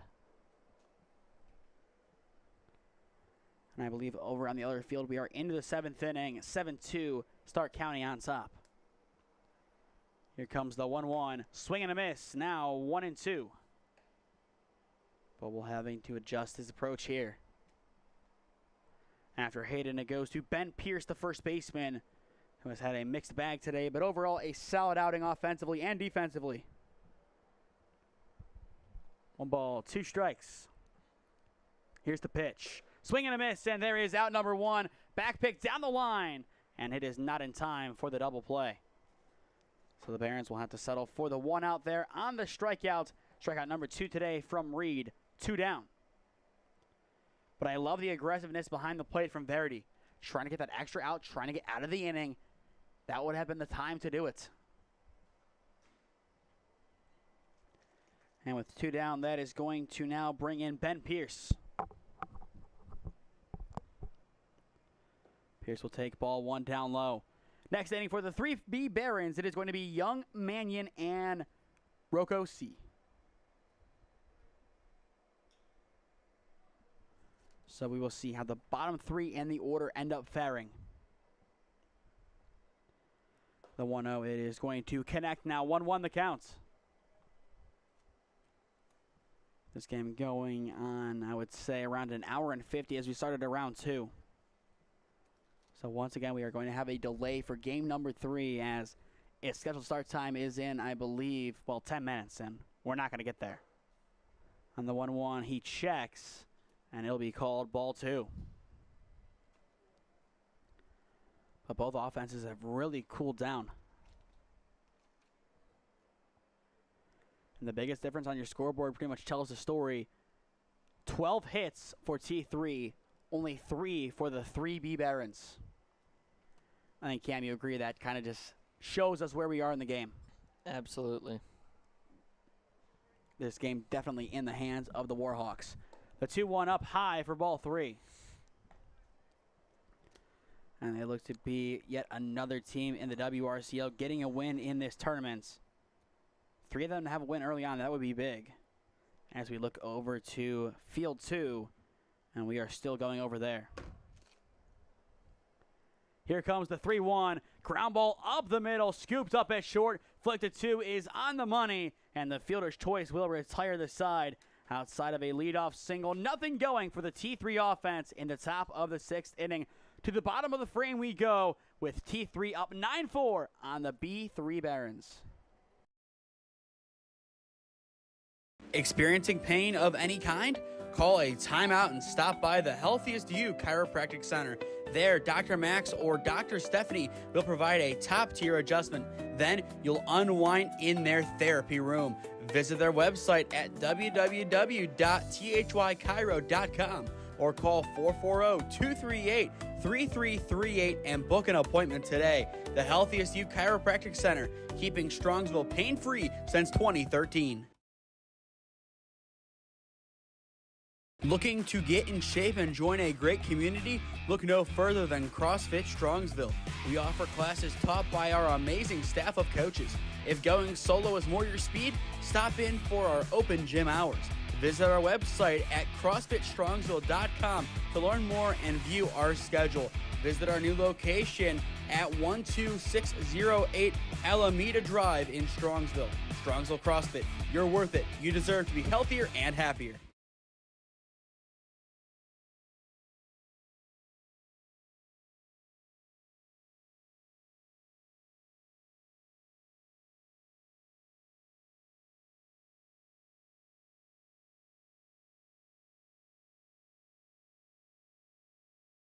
Both offenses have gone silent for a good amount of time now. As we enter the bottom of the sixth inning, if the 3B Barons are to get back into this game, their offense has to pick up right here and right now, Cam. Down by 5, they need something. Yeah, need it now. The question is, who can step up here, as it is the bottom 3 in their order trying to do some damage. 0-1 fouled off of the roof. Now 0-2 the counts. Next up after this, we are going to have game number 3 of our 4-game slate today, as the Canton Class A squad takes on the Mountaineer Lumber Company. So that should be a good matchup. The 0-2 driven over towards the Jesus. He will pick it up over at 2, and his throw to 1 is on the money. 1 up, 1 down. And it looked like for a moment that he did catch it, but I guess it did just kind of lightly graze into the glove, and rather be safe than sorry. Nice little short hop. Best way to describe it there. 1 up, 1 down. Another great play by DeJesus. And now that'll bring in Ethan Mannion, the DH, a fielder's choice and a single so far today.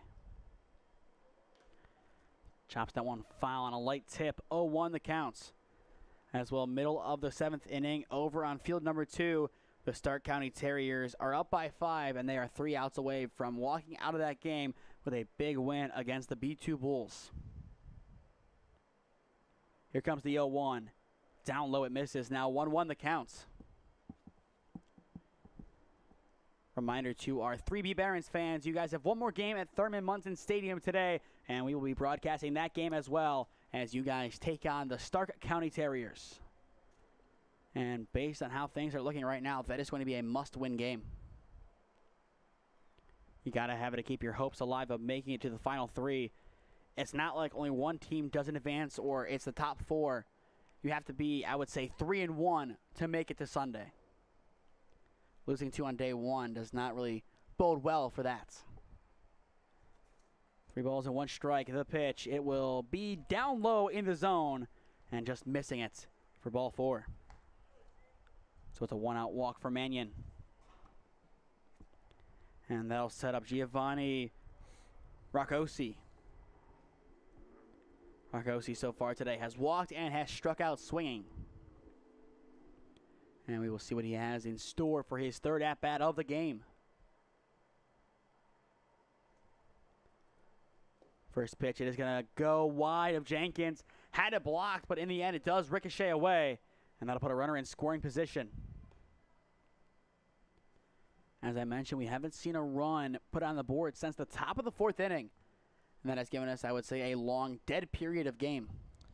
Yeah. Definitely a dead period. Not a lot of action in between those runs scored. Maybe a base runner here and there, but other than that, nothing much. But to be fair, the one feeling the action the most is going to be Colin Milligan, as he is now at 94 pitches. Jeez. And keep in mind, he did not start this game. No, he did not. So there's a chance that we do see a 3rd arm, but there is no action in the bullpen right now. But I wouldn't be surprised to see that change. The 2-0, it is in there for strike 1. As well, make sure you stay with us after this game goes final. Then we will announce our player of the game presented by CrossFit Strongsville. A lot of good candidates on this T3 Warhawks squad, but I think somebody that has stood out since the second inning is still on the top of our mind. 2-1, it is low for ball 3.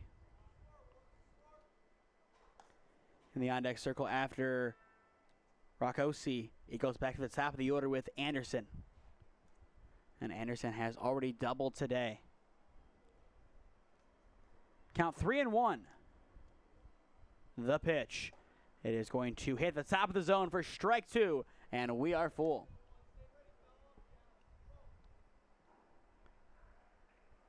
Nine for your score. The T3 Warhawks on top in the bottom of the 6th inning.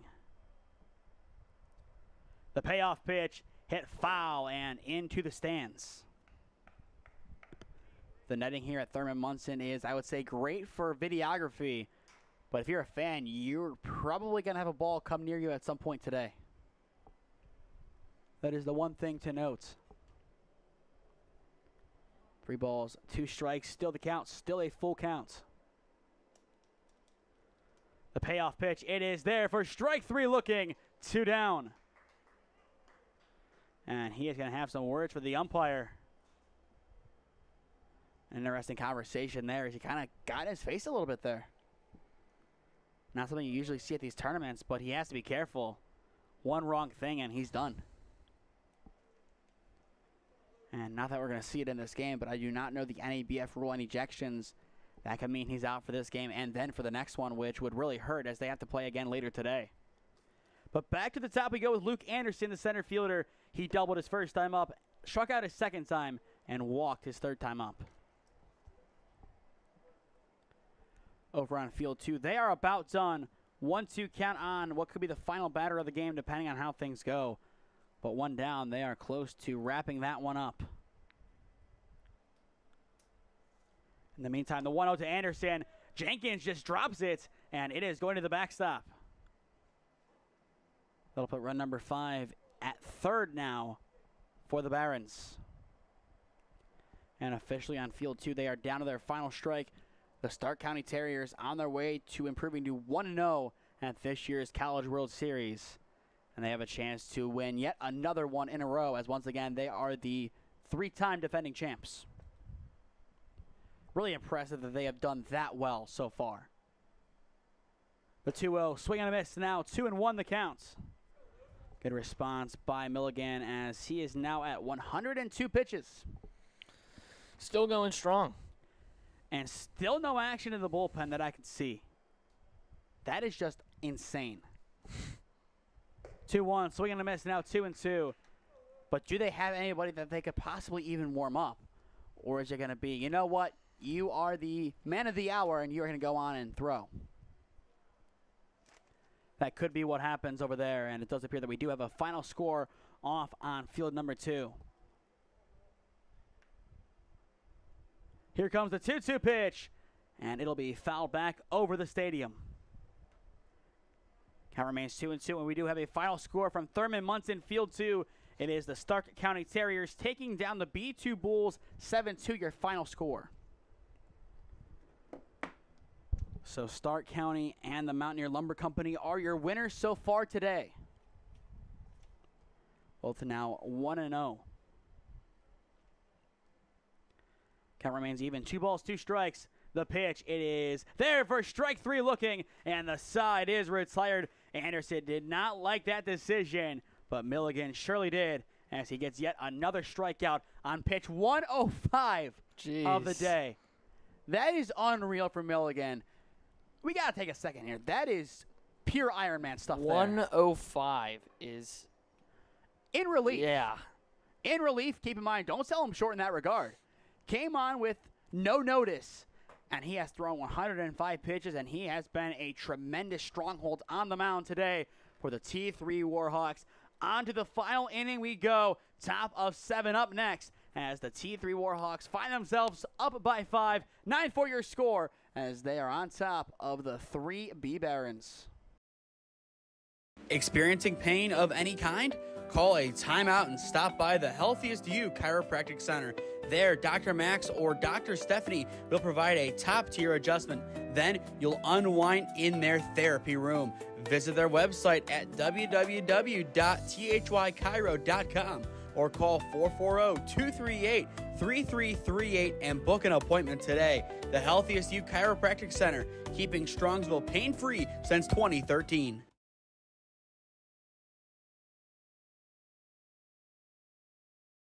Looking to get in shape and join a great community? Look no further than CrossFit Strongsville.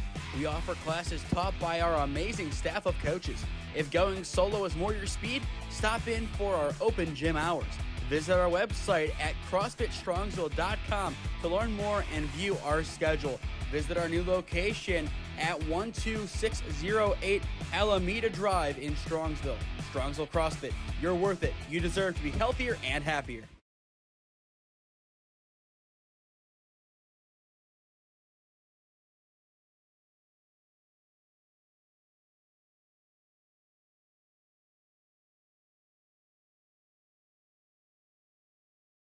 Time now for the final inning of game number 2 of our 4-game slate today. The T3 Warhawks offense looking for one opportunity to add on to their offensive onslaught so far, and that will help. It is in the gap for extra bases. It's an excellent swing from DeJesus. He is in at second. He wants more. He might be able to go all the way, but they are going to hold him up at third. It is a lead-off triple for DeJesus.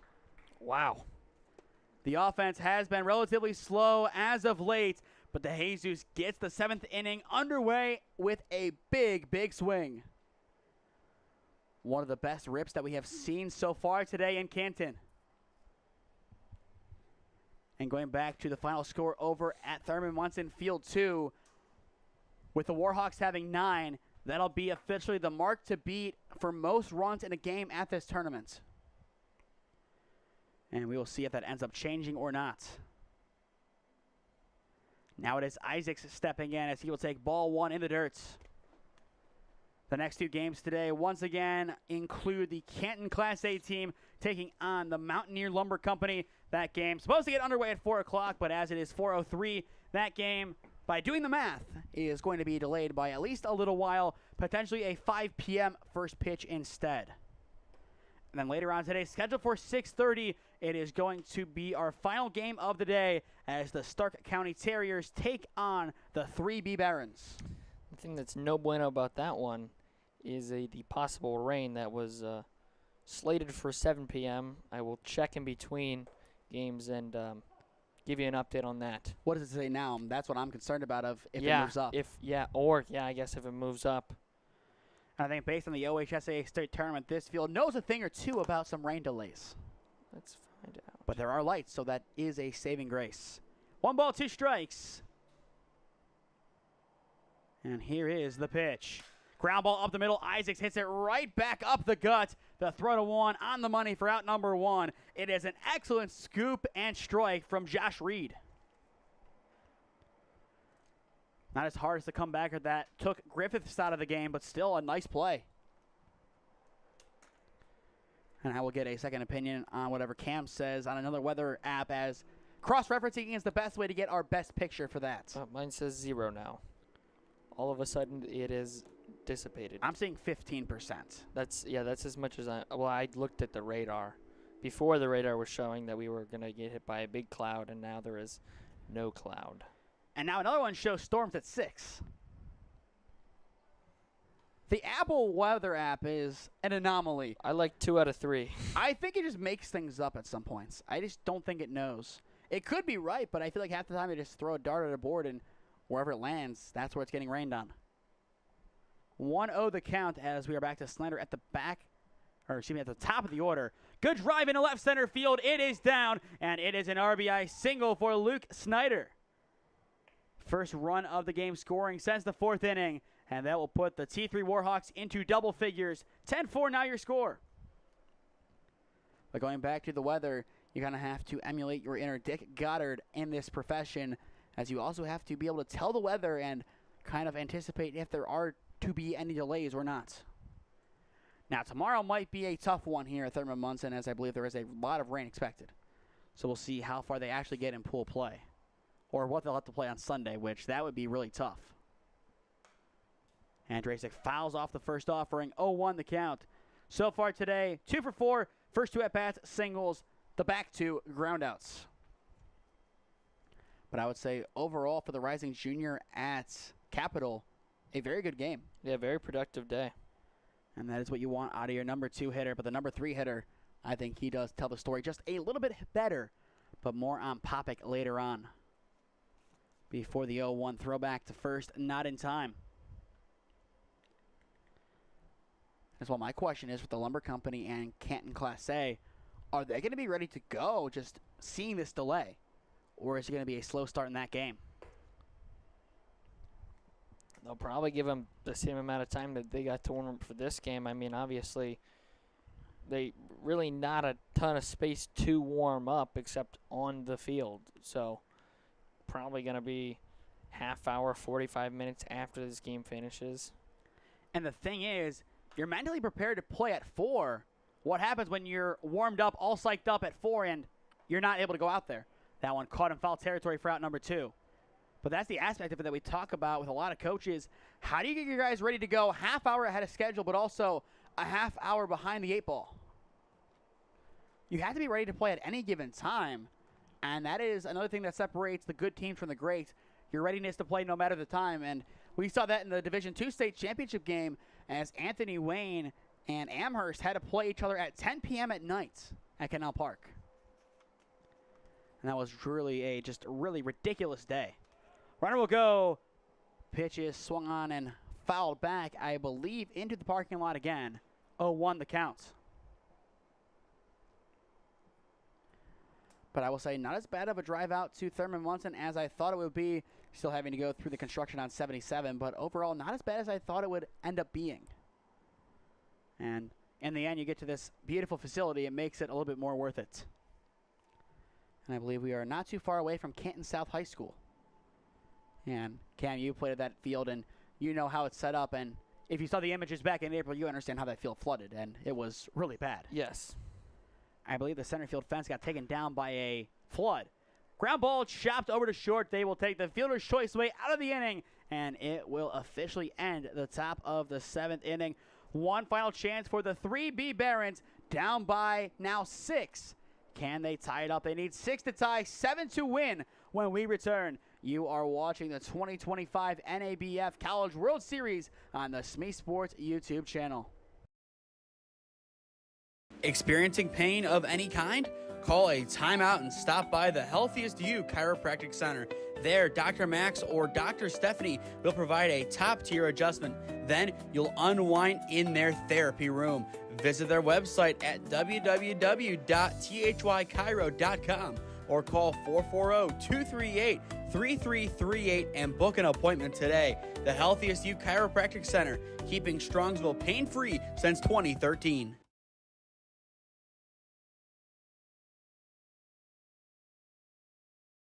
Looking to get in shape and join a great community? Look no further than CrossFit Strongsville.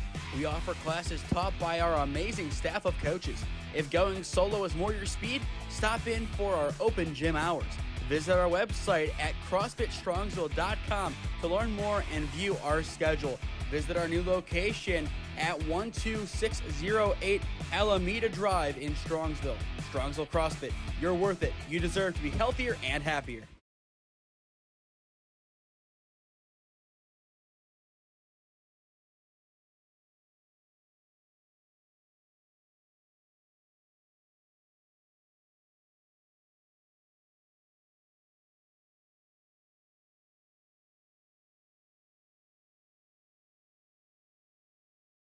The 3B Barons have 3 outs to play with in the bottom of the 7th inning, down 10-4 to the T3 Warhawks. And I would say, rather surprisingly, Milligan is staying in the game. Wow. 106 pitches. Unreal. Ground ball hit over towards third, a slow chopper. Throw across the diamond is in time. No. And now they do reverse it. Initially, the call was out. But as the ball jarred out of Pierce's glove, the call was reversed. The leadoff man is aboard. Excellent throw on the run. It was right on the money, but just in and out of the glove. And that is just how the ball kind of bounces sometimes. You can't get it cleanly in the right spot in that mitt, then things don't end up working out well. With the leadoff man now on, after the call was, I would say, rightfully reversed without a shadow of a doubt, that is going to bring on Verity, the catcher. And it'll be Malley after him. Good drive deep to center field, still going back, and that one is down for extra bases. A beautiful swing from Verity, and he is going to drive in a run potentially, and he will as the ball dies in the infield. It is an RBI double for A.J. Verity, and for the first time in a long while, the Barons are on the board again. Now a 5-run game. And it's crazy to say this, Cam. This one's not over. We've seen some really crazy results today in these late innings. And we'll see if this one follows suit. Once again, no action in the bullpen. I feel like at some point you do have to put somebody there to warm up. 108. How many more do you let him throw? And if I'm EMU, how many more do you see him throw before you start to get concerned? Ground ball hit over towards the right side. I think Pierce is going to take it himself. No, he flips it over to Milligan instead for out number 1. And that is the wise decision. And now the T3 Warhawks are 2 outs away from getting out of this game with a win. In the meantime, Verity does advance to third on the ground ball. But 109 pitches now for Milligan. I think the NABF limit might be 125. I think that is a difference between the actual MLB rules and the ones they use. If not, he can go all the way here. And I think, Cam, it is more than safe to say that his day and his tournament and, in turn, his summer is done after this. Yes. If he steps out on the mound again, I would have some serious questions. 0-1 the counts on Evans, the third baseman. Right inside now, 1-1 the counts. And overall, he has been solid. It's not like the 7th inning he's been bad and you can tell that he fell off. Not at all. He's been, I would say, one of the steadier arms that we have seen so far today, and we have seen a lot of them. Came in by necessity in place of Griffith, who came out of the game early with an arm injury. The 1-1 almost passing Jenkins for ball 2. And a lot of the runs aren't necessarily his fault as they were on pass balls. The first 3 were. One was on a wild pitch and then the one in the RBI. I believe listed completely, I have 2 RBIs, and the one was a walk. So only, I think, 2 earned runs really surrendered. 2-1, it is going to hit the outer edge for strike 2. But given that he came in, wasn't expecting to pitch, was thrust in quickly in a tight game, and now, moments away from getting one of the biggest relief wins of the season. It's tremendous. 2-2, hit right back up. There's his glove. He has the ball, and he throws to first for out number 2. And I think he's more frustrated that he didn't catch it. That is a true warrior on the mound. But a run still does score. That'll make it a 10-6 ball game, and the final countdown can sound. But a hard comeback here, and he almost still got it. Hard comeback on pitch 114, and he still throws a bullet to first base. I'll tell you what, if this kid doesn't improve next year statistically at EMU, I don't know what to tell you. This kid, I think, is one to watch in the MAC. Obviously, we don't know the circumstances. A lot of things can change at a college, but I feel like if he brings this day in and day out, then we could potentially see EMU make a run, and he could potentially be one of the top guys in that rotation. Topolsky, he's gone. He could take his innings and then a couple of other guys who vacated the program as well. High pop-up into right center field. This could do it.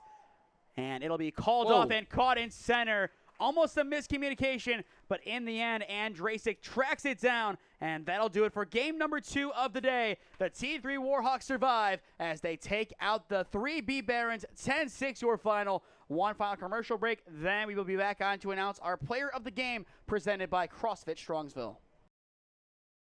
Experiencing pain of any kind? Call a timeout and stop by the Healthiest You Chiropractic Center.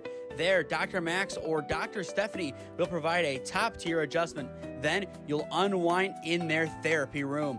Visit their website at www.thychiro.com or call 440-238-3888 3338 and book an appointment today. The Healthiest You Chiropractic Center, keeping Strongsville pain-free since 2013.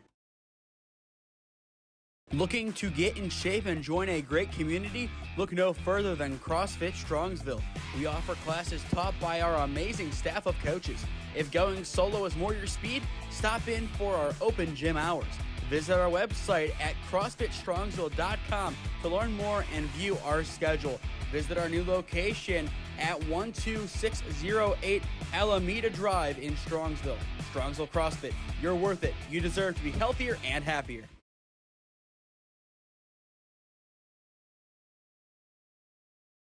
10-6, your final in game number 2 of the day at Thurman Munson Memorial Stadium. Your player of the game presented by CrossFit Strongsville. We could have went one of two ways here, Cam. I say it's JT Popick, 3 for 4, 2 doubles, 4 RBIs, but Colin Mulligan, 116 pitches in relief. Absolutely insane. Yeah, both of them were just absolutely insane. I want to give it to Popick, but also at the same time, like, who's throwing 116 pitches in relief? Not you. Okay, well, I didn't say I was. I asked who. And I answered. Okay. Anyways, who's throwing 116 pitches in relief when you're not really expected to come in and pitch? You have to come in and pitch off of an injured pitcher, and yet you come out here and you just absolutely shove and propel your team to a win. And keep in mind, only 2 of those runs, I believe, will go down as earned runs in the end, as a lot of them came on pass balls that would then kind of be attributed to Jenkins. But still, not a bad game for him, a learning curve for him. But I would assume that we will see more of Daniel Tome potentially tomorrow for the T3 Warhawks and potentially on Sunday if they are to make it in the final 3.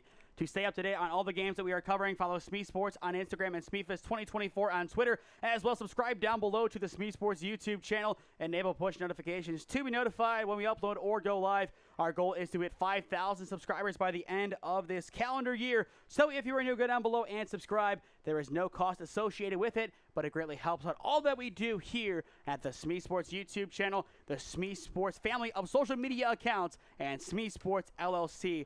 Time now to flip on over to game link number 3 as the Mountaineer Lumber Company takes on Canton Class A. He is Cam Ragazzo. I am Nathan Smee saying so long for now from Thurman Munson Memorial Stadium, and we will see you again in a few moments. This has been the 2025 NABF College World Series on SmeeSports in partnership with the WRCL and the NABF.